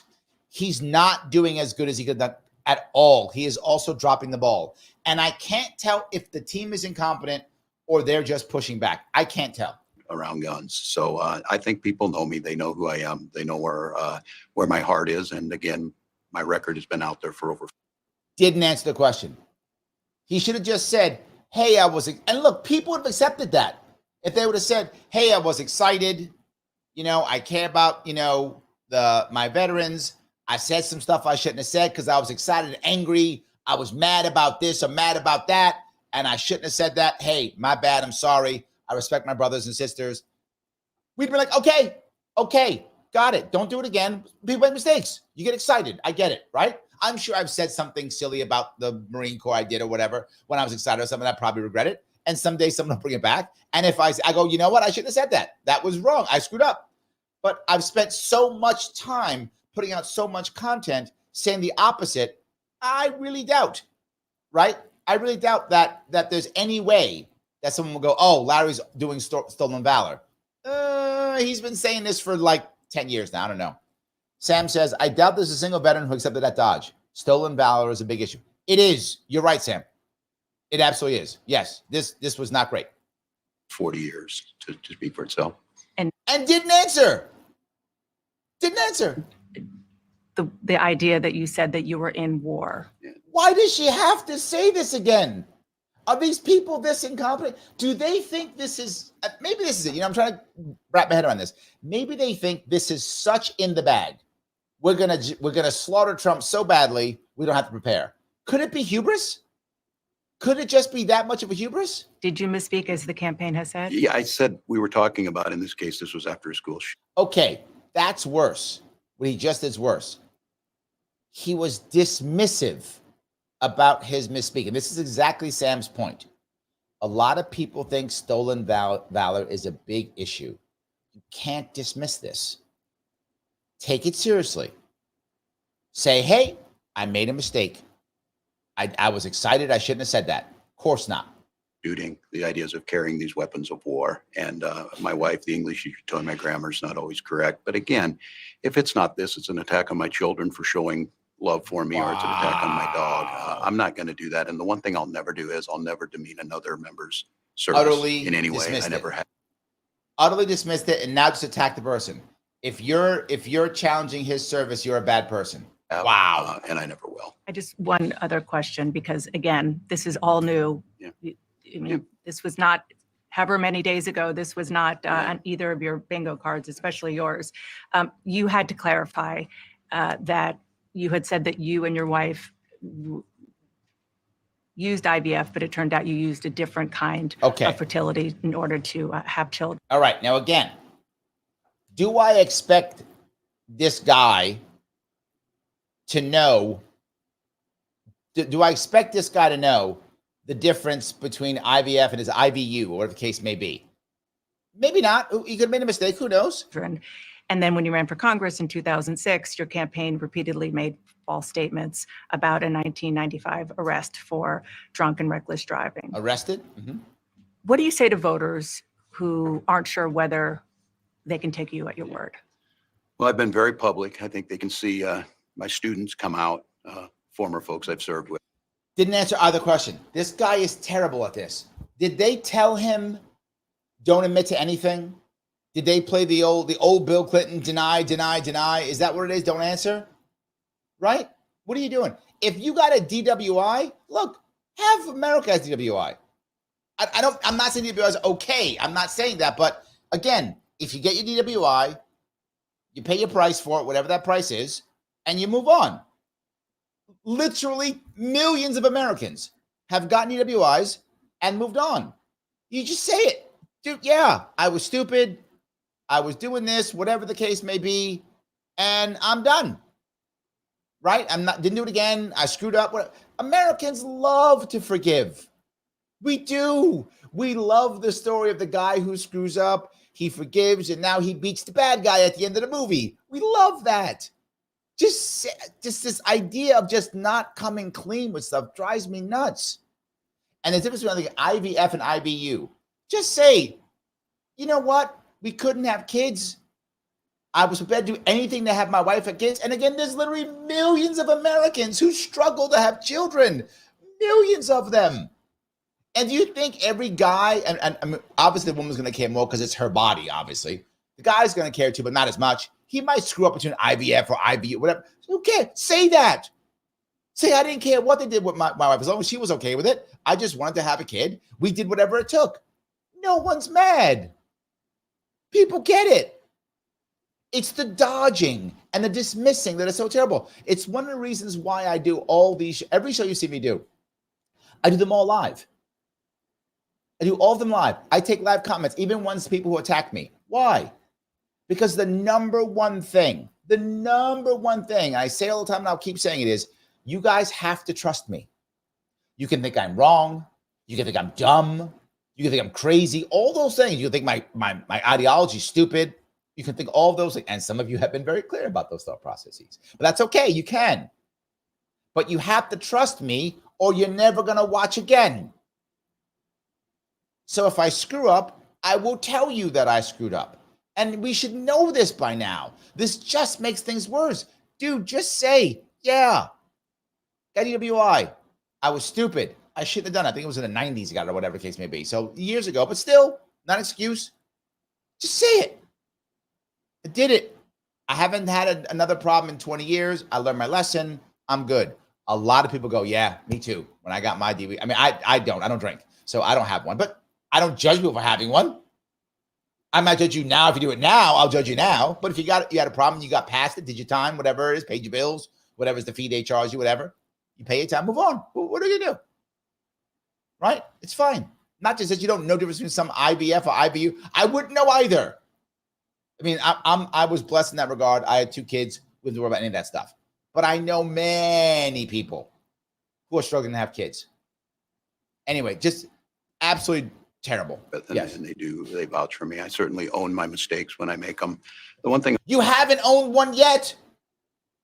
You just say that you haven't owned it then. I'm waiting. Own it. I wished in this country wouldn't have to do this. I spoke about our infertility issues because it's hell and families know this. And I spoke about the treatments that were available to us that had those beautiful children there. That's quite a contrast in folks that are trying to take those rights away from us. And so I think people know who I am. They know that record. They've seen that.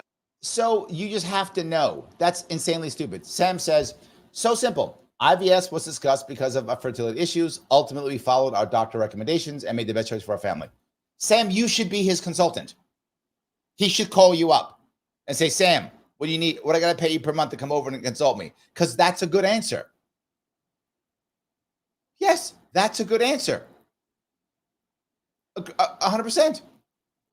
I've taught thousands of students. I've been out there, and I won't apologize for speaking passionately, whether it's guns in schools or protecting of reproductive rights. The contrast could not be clearer between what we're running against. The vice president's position on this has been clear.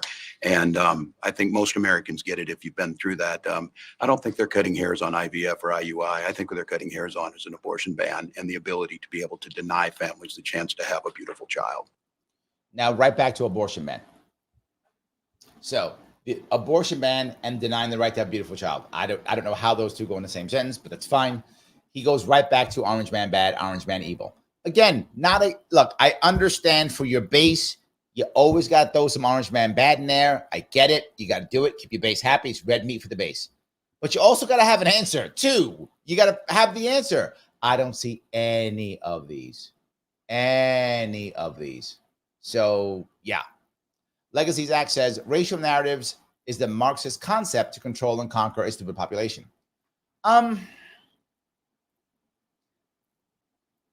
Marxist, yes, but not only Marxist, and not stupid tribal.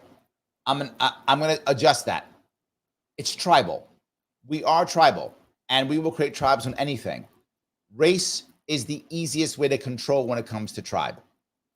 So yes, absolutely, yes. Felicia says, I am Mexican and Puerto Rican, and wasn't raised at all by my Mexican side. It still doesn't negate I'm Mexican, though. It's why I hate it when Trump says these dumb things. Agreed, Felicia. I want to be clear. I'm saying that I'm sure in your world, Felicia, and I'm not in Hispanic world much at all. But here's what I'm sure. I'm sure that comes up, right? Being Mexican or Puerto Rican. And I'm sure you don't just dodge it and go, well, whatever, and walk away. You say that or whatever. You say, no, I love my Mexican heritage. Or you don't. I don't know. I don't know your background at all. But you have every right to feel more Puerto Rican or more Mexican or whatever you feel. The issue is you shouldn't just ignore it when someone cares, right? If someone cares about your Mexican heritage and they're asking you about it, you should address it in whatever way. Do you feel very Mexican? Not very Mexican? Kind of. And again, no judgment on you. You feel, however you were raised. But ignoring it is the wrong answer. And that's my point. If all of a sudden somebody, say you run for office and someone believes that you are going to push for Puerto Rico to become a state. I'm completely making this up. They believe that. They say, Felicia's Puerto Rican. She's going to push to make a Puerto Rico a state. And this person doesn't want that. They do not want you to make Puerto Rico a state. And they charge you. She's Puerto Rican. You should address that in whatever way you feel appropriate. You can go, yes, I'm super Puerto Rican, or no, I'm not, or whatever. I was raised by this or raised by that, or I feel more Mexican. There's no right answer except the dodge. And that is my point. She just dodged it. She didn't say, here is how I feel or why I was raised or whatever. No one can tell you if you're a mixed race as I am. And I've gone back and forth in where I thought I'm this and I'm that. But you have to address it. That is my only point, Felicia. You have to address it. No judgment on how you address it. Doesn't matter. It's your life and your background.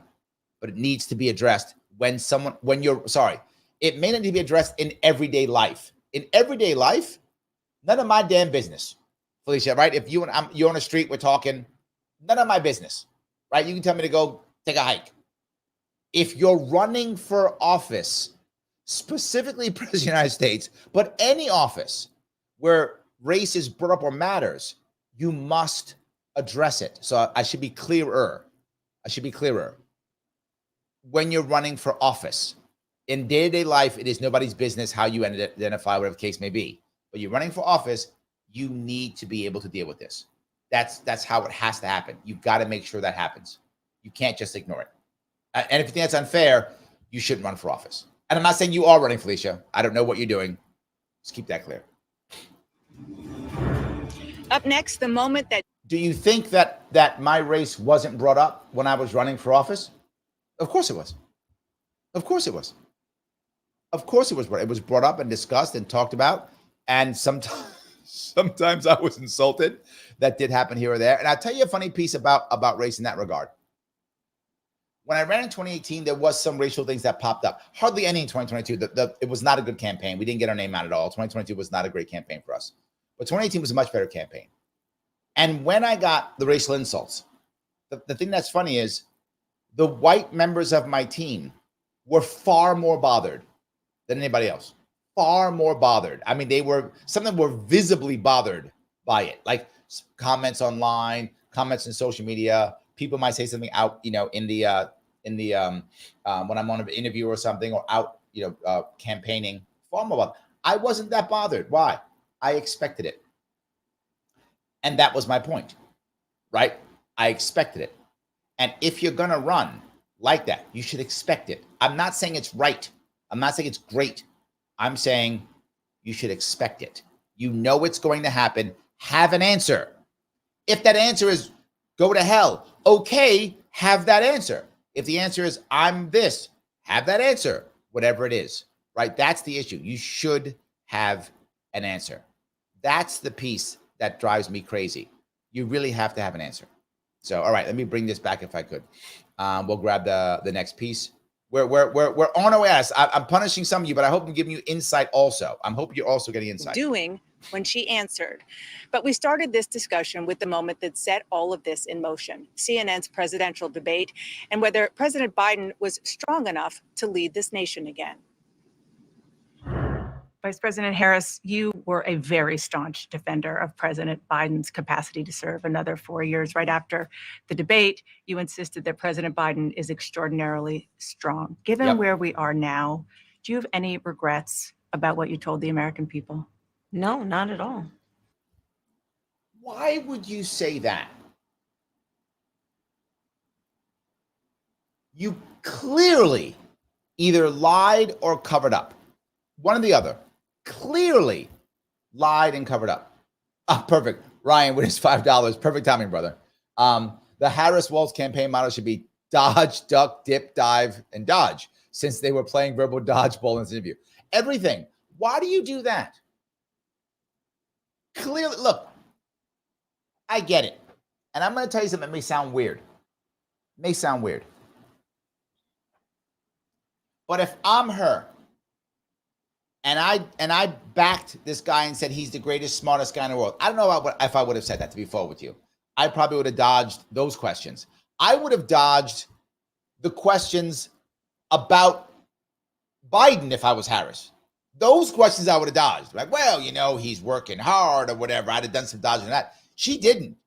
She was like, yes, he's basically still a god, is what she basically said. If you walk down that road, again, you have to somehow come clean. Did the team not know? Did no one tell her that?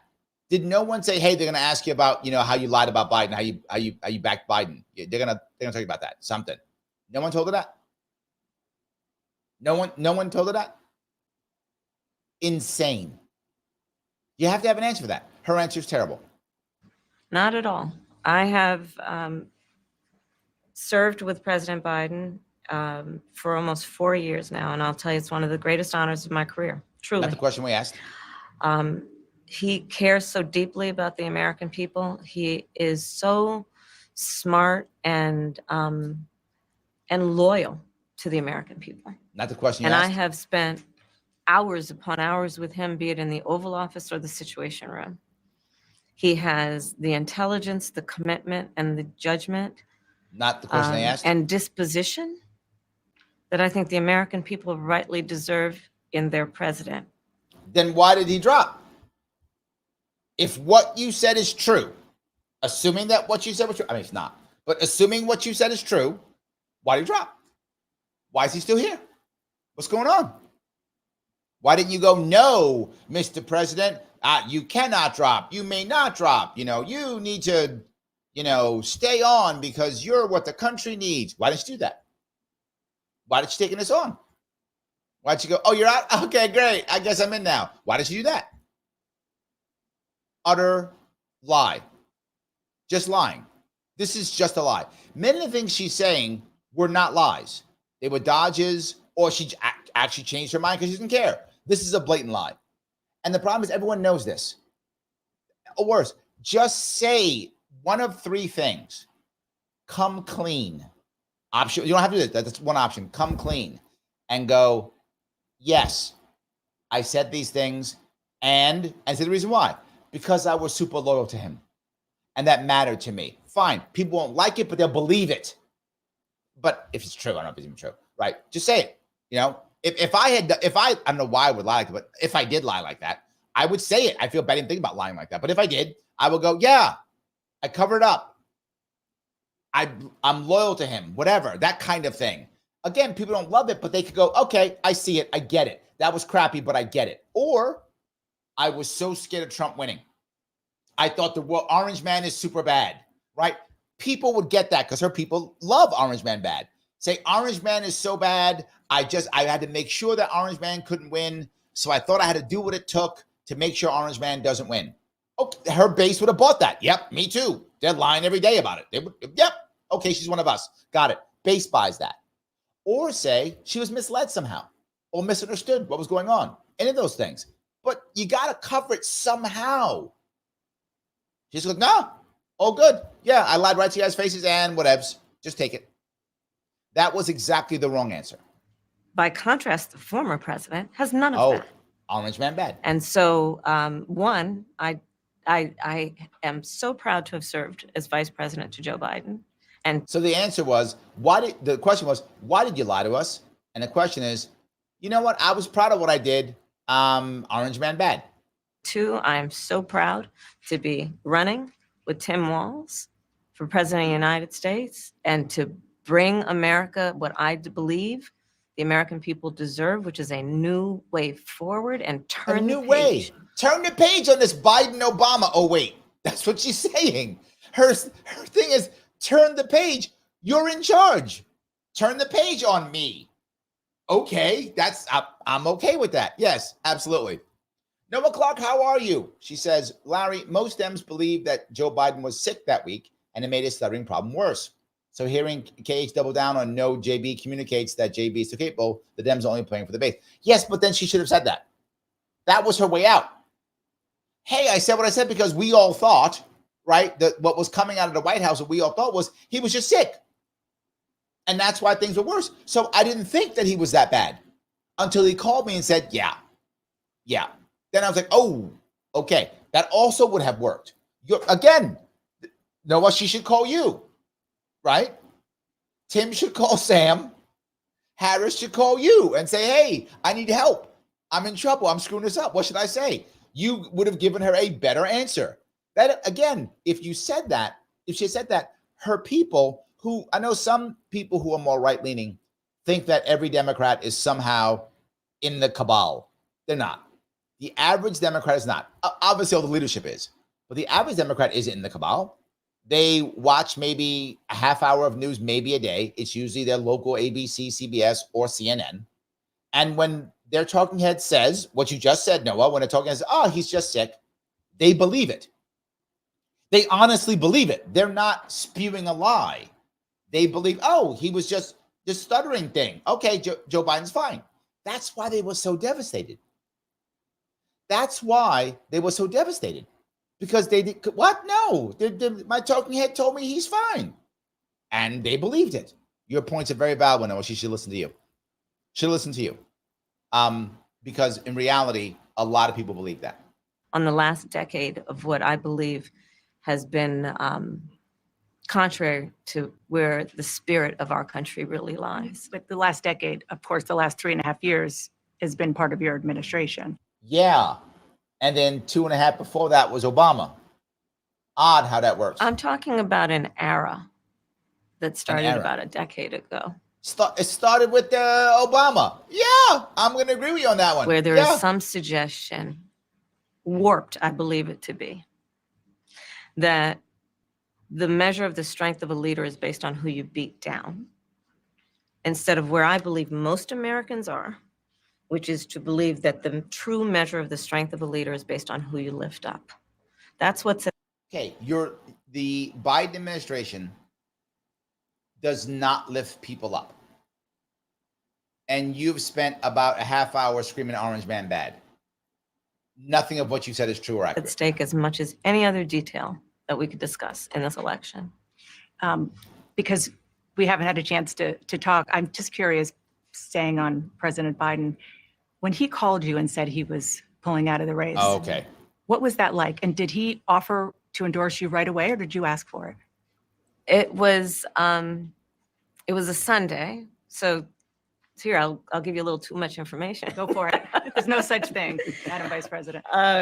My family was staying with us, and including my baby nieces. And we had just had pancakes and, Not answering the question at all again. Auntie, can I have more bacon? Yes, I'll make you more bacon. And then we were sitting down to do a puzzle. And the phone rang and it was Joe Biden. and he told me Okay. what he had decided to do. And I asked him, "Are you sure?" And he said yes. And Wait a minute, but I thought she just told us that he was the greatest guy in the world. He was the awesomest person, the smartest, the best, basically the greatest leader the country's ever had. She just basically said that. Nancy Pelosi literally wants him on Mount Rushmore. I'm not joking. She actually said that. She wants Biden on Mount Rushmore.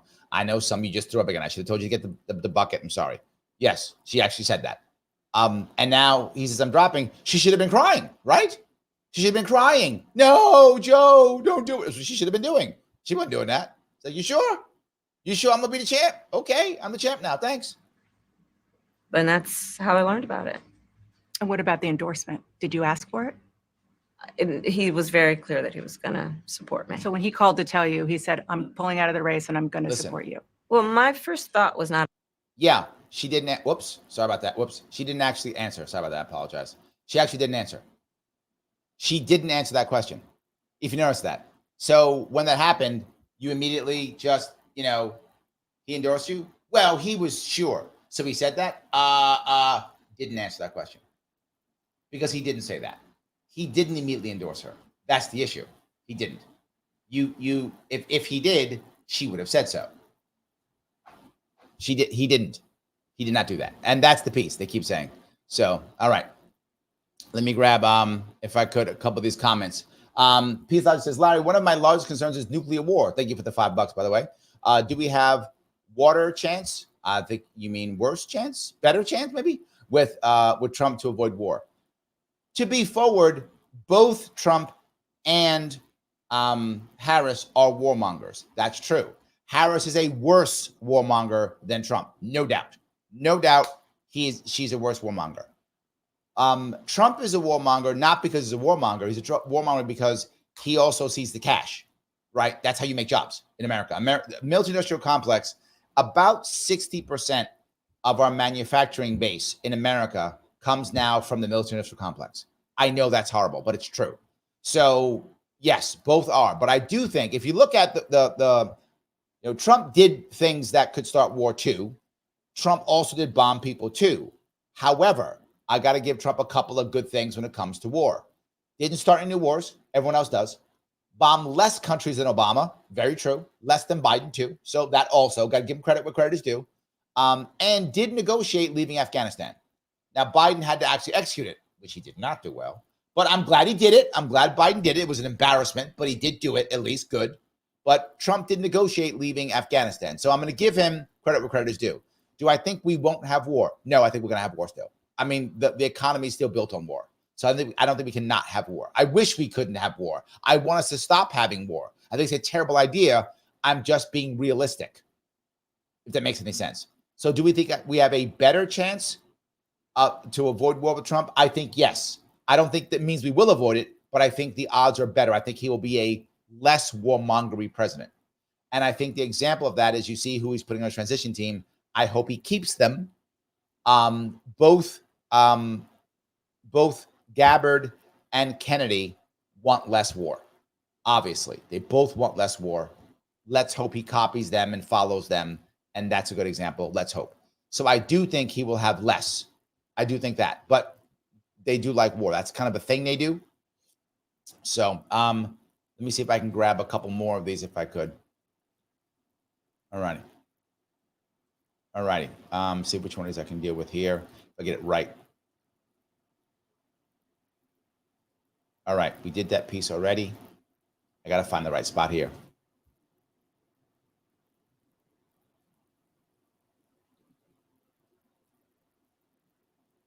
All right. Here we go. I'll pop this last piece up here and we'll be moving forward here. This is where we were before. I'm sorry. I dropped my spot here. I am human, guys. I am human. Well, my first thought was not about me, to be honest with you. My first thought was about him. So to be clear, hi, Kamala, I'm Joe Biden, and I've decided I'm dropping out of the race, and according to her, and I'm supporting you. He didn't say that, and I'm supporting you. And she said, oh, I'm thinking about you, Joe Biden. Stop lying. The guy just said, hey, odds are high you're about to be president of the United States.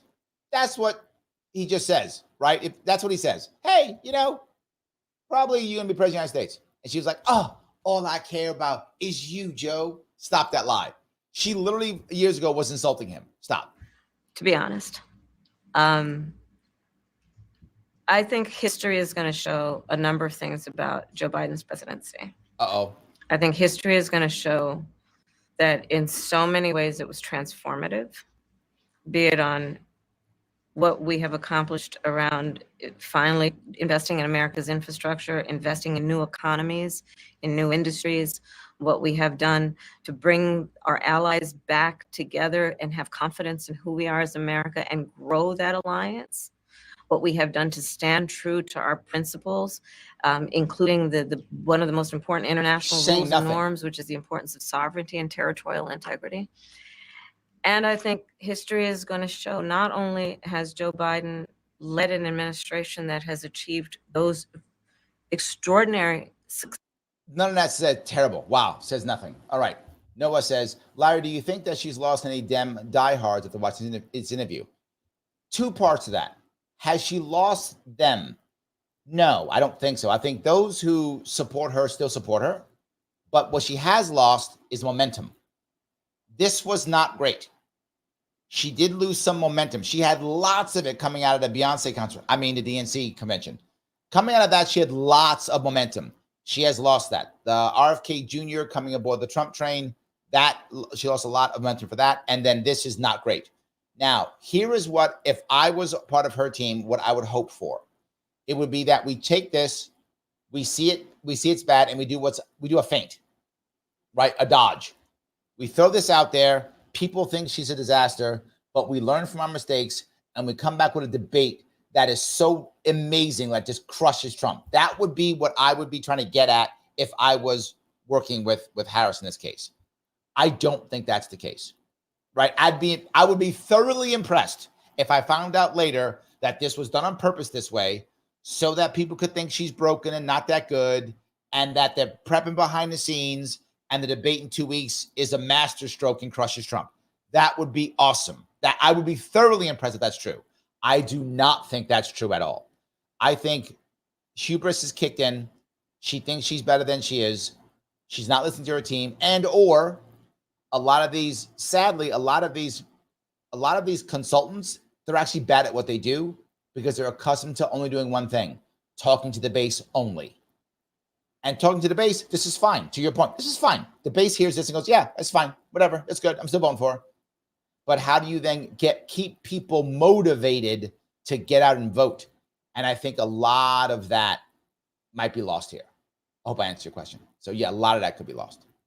Successes, but the character of the man is one that he has been in his life and career, including as a president, quite selfless and puts the American people first. Look at that. American people first.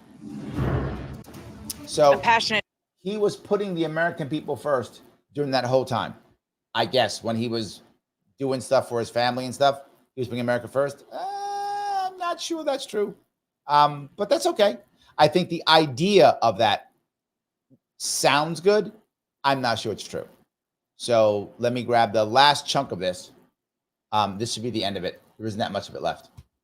This should be the end of it here. It wasn't a great piece, obviously. You mentioned one of them, Governor. A moment that you shared, that the world shared with your son, Gus. You were speaking, the camera caught him, so incredibly proud of you, so emotional, saying, that's my dad. Yeah, I don't know as a father I could have ever imagined that. I'm grateful for so many reasons to be on this ticket at that moment, to understand what was really important, to have my son feel a sense of pride in me, that I was trying to do the right thing. And it was, you try and protect your kids, it brings no. This part here, I think he made an error here too. There are so many parents in America who their kid has some form of learning disability or challenge, right? People have been saying that his kid's on a spectrum. I don't think that's true. I think his kid has some type of learning disability or disorder, if I'm not mistaken, something like that. I don't think he's on the spectrum. But there are so many people, I mean, millions of families across America who their kid either is on a spectrum or has some form of learning disability or something like that. Millions of them. He didn't connect here as well as he could have, right? He didn't connect as well as he could have. This was a chance to really connect. I don't think he did a good job of it. I'm disappointed in Waltz in that regard. Notoriety and things, but it was just such a visceral, emotional moment that I'm grateful I got to experience it, and I'm so proud of him. I'm proud of him. I'm proud of Hope. I'm proud of Gwen. She's a wonderful mother, and these are great kids. And I think the one thing is talking about the era we're in is our politics can be better. It can be different. We can show some of these things, and we can have families involved in this. And I hope that there was I hope people felt that out there, and I hope they hug their kids a little tighter, because you just never know, and life can be kind of hard. And last question, Madam Vice President, the photograph that has gone viral. Yeah. Anti-corporate says, I have heard that he's on the spectrum, actually. I don't know. I heard the opposite. I heard it's a learning disability, not the spectrum. Not that it matters. I mean, literally millions of families across this country have a kid who either has a learning disability or is on a spectrum. Millions of them.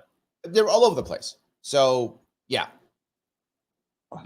You were speaking, one of your grandnieces that you were just talking about was watching you accept the nomination. Mm-hmm.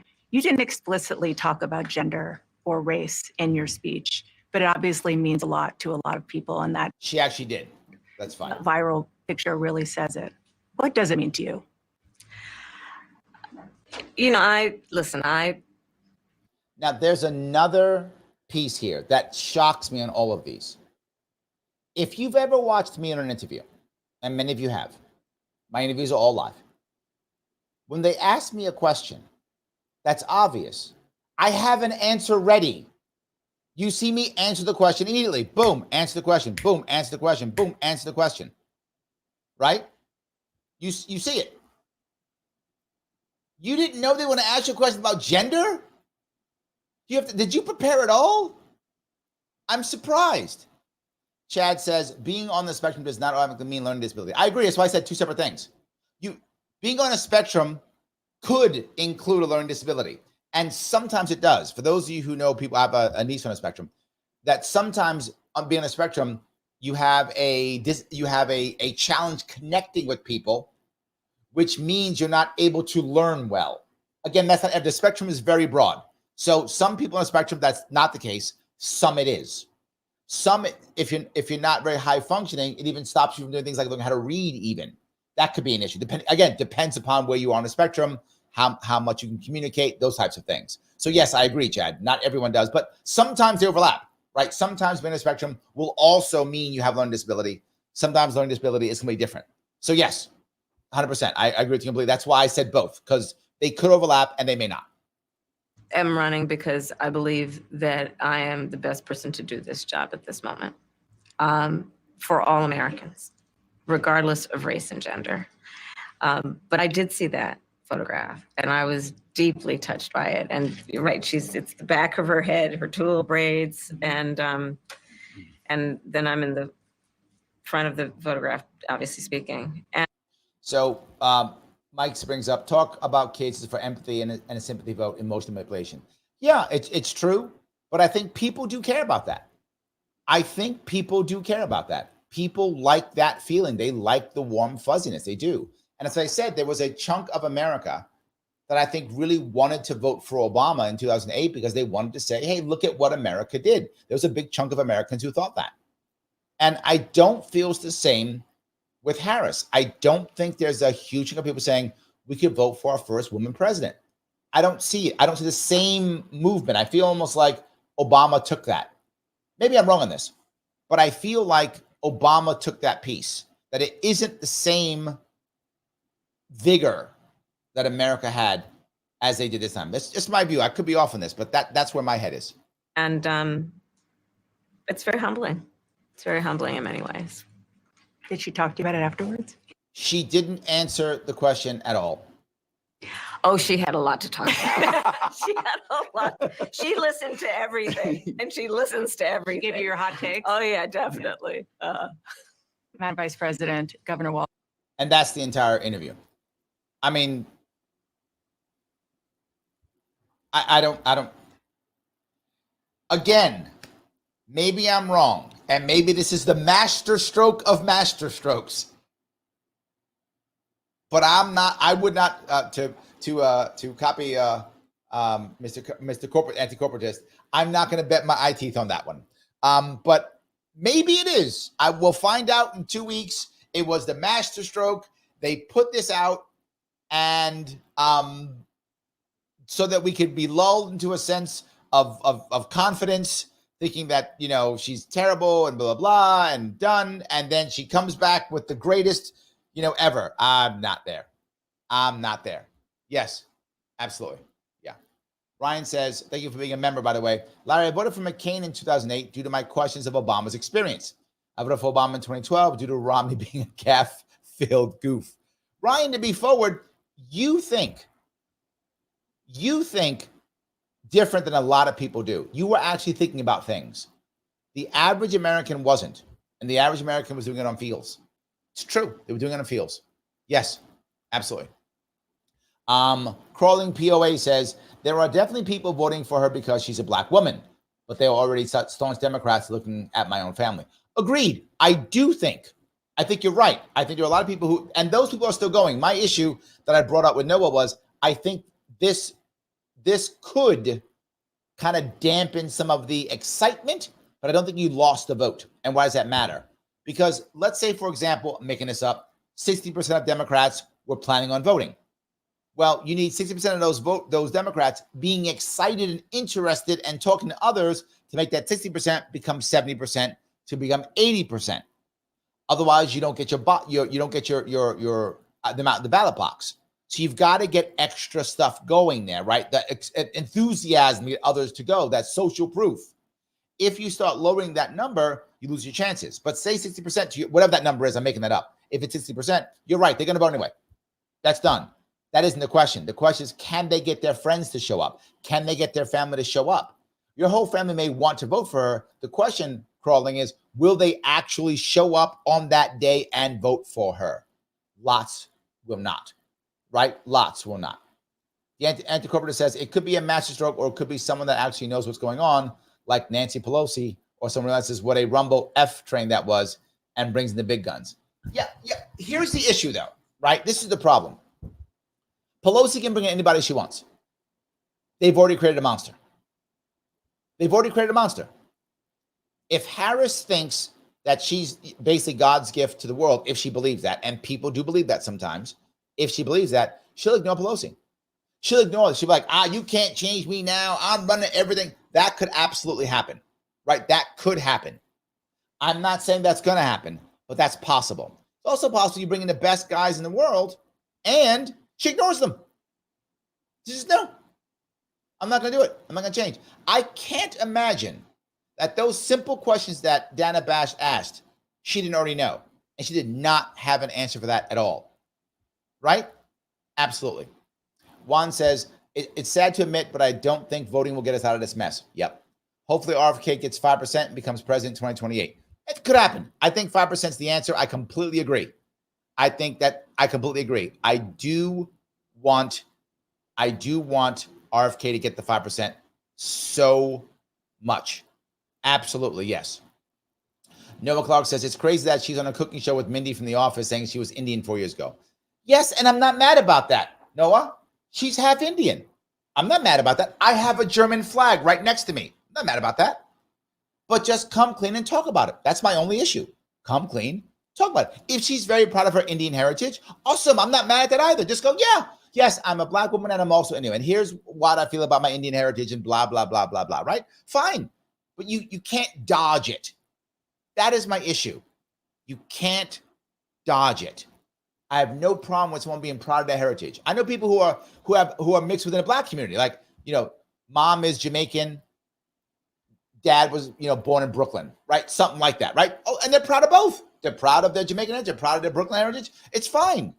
No worries about that. But if you're just going, well, no, and it should matter where I come from. Again, if you're an average everyday person talking around, whatever, it's fine.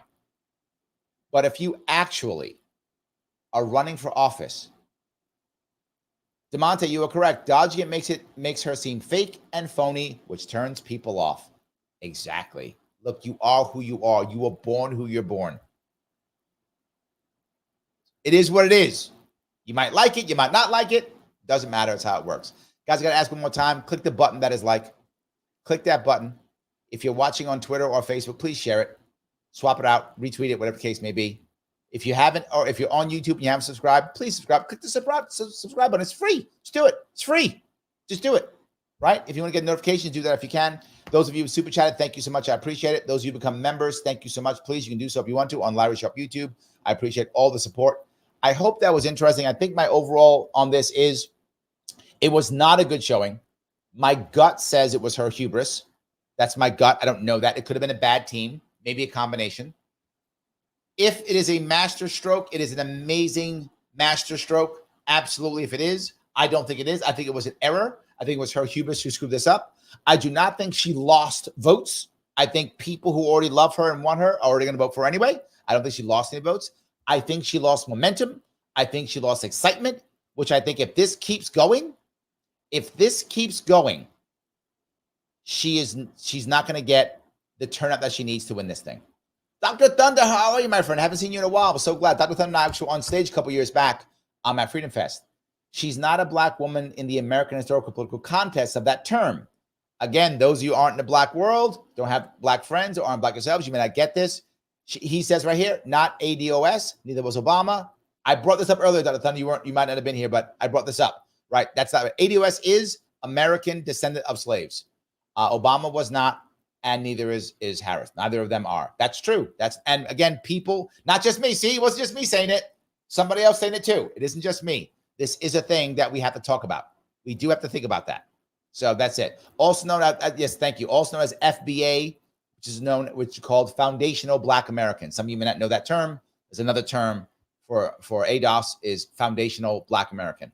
Another FBA, just a term to use for you guys who don't know that. So CA Isabel says, you're right. My oldest daughter's on the spectrum and she's brilliant, attending Yale. Gus W has nonverbal learning disorder. There we go. See? Difference, yeah. And ADD. He is neurodivergent and maybe on autism spectrum. People don't understand autism and that label has a stigma associated with it. Yes, I often don't use the phrase autism anymore because some people don't like it. I tend to just say on the spectrum. I believe the term now, if I got it right, is ASD. Is that right? Autism spectrum disorder. I think that's right. I'm not sure. I don't remember. I think that's the term. But look, I'm trying to make people feel happy. I don't want to make anyone feel upset. Tons of Americans have family members. Me too. I have a niece who's on the spectrum, who are either on the spectrum or have learning disorder or both. Agreed completely. And look, you are who you are. You're born with who you're born with. Just come clean and talk about it. It's fine. All good whatsoever. So yes, guys, maybe that's an interesting way of ending the show. You guys gave me 2 hours on a Friday morning. Thank you so much. I will not have a show this evening or afternoon. I'm busy doing I'm actually doing some other media this afternoon. I'll be doing that, but I will be on tomorrow evening doing an AMA. A lot of you asked me questions about RFK Jr. and such. I will cover all of that. I'll be doing an AMA tomorrow, 7 p.m. Eastern, maybe 8 p.m., depending on how late I am out, but it'll be 7 or 8 p.m. tomorrow. I'll make that happen. I will see you all up, as I always do. Once this is over, we have to make the man happy. Mr. Rhythm. Mr. Rhythm. Al Gore. First and middle name. Al Gore Rhythm. We have to make him happy. So once I'm done with this, please post a comment on whatever you're watching. Watching on Facebook, put a post on Facebook. Where you YouTube, put a post on YouTube. Put that post on there so that we can keep him happy and keep this moving forward. I will see you all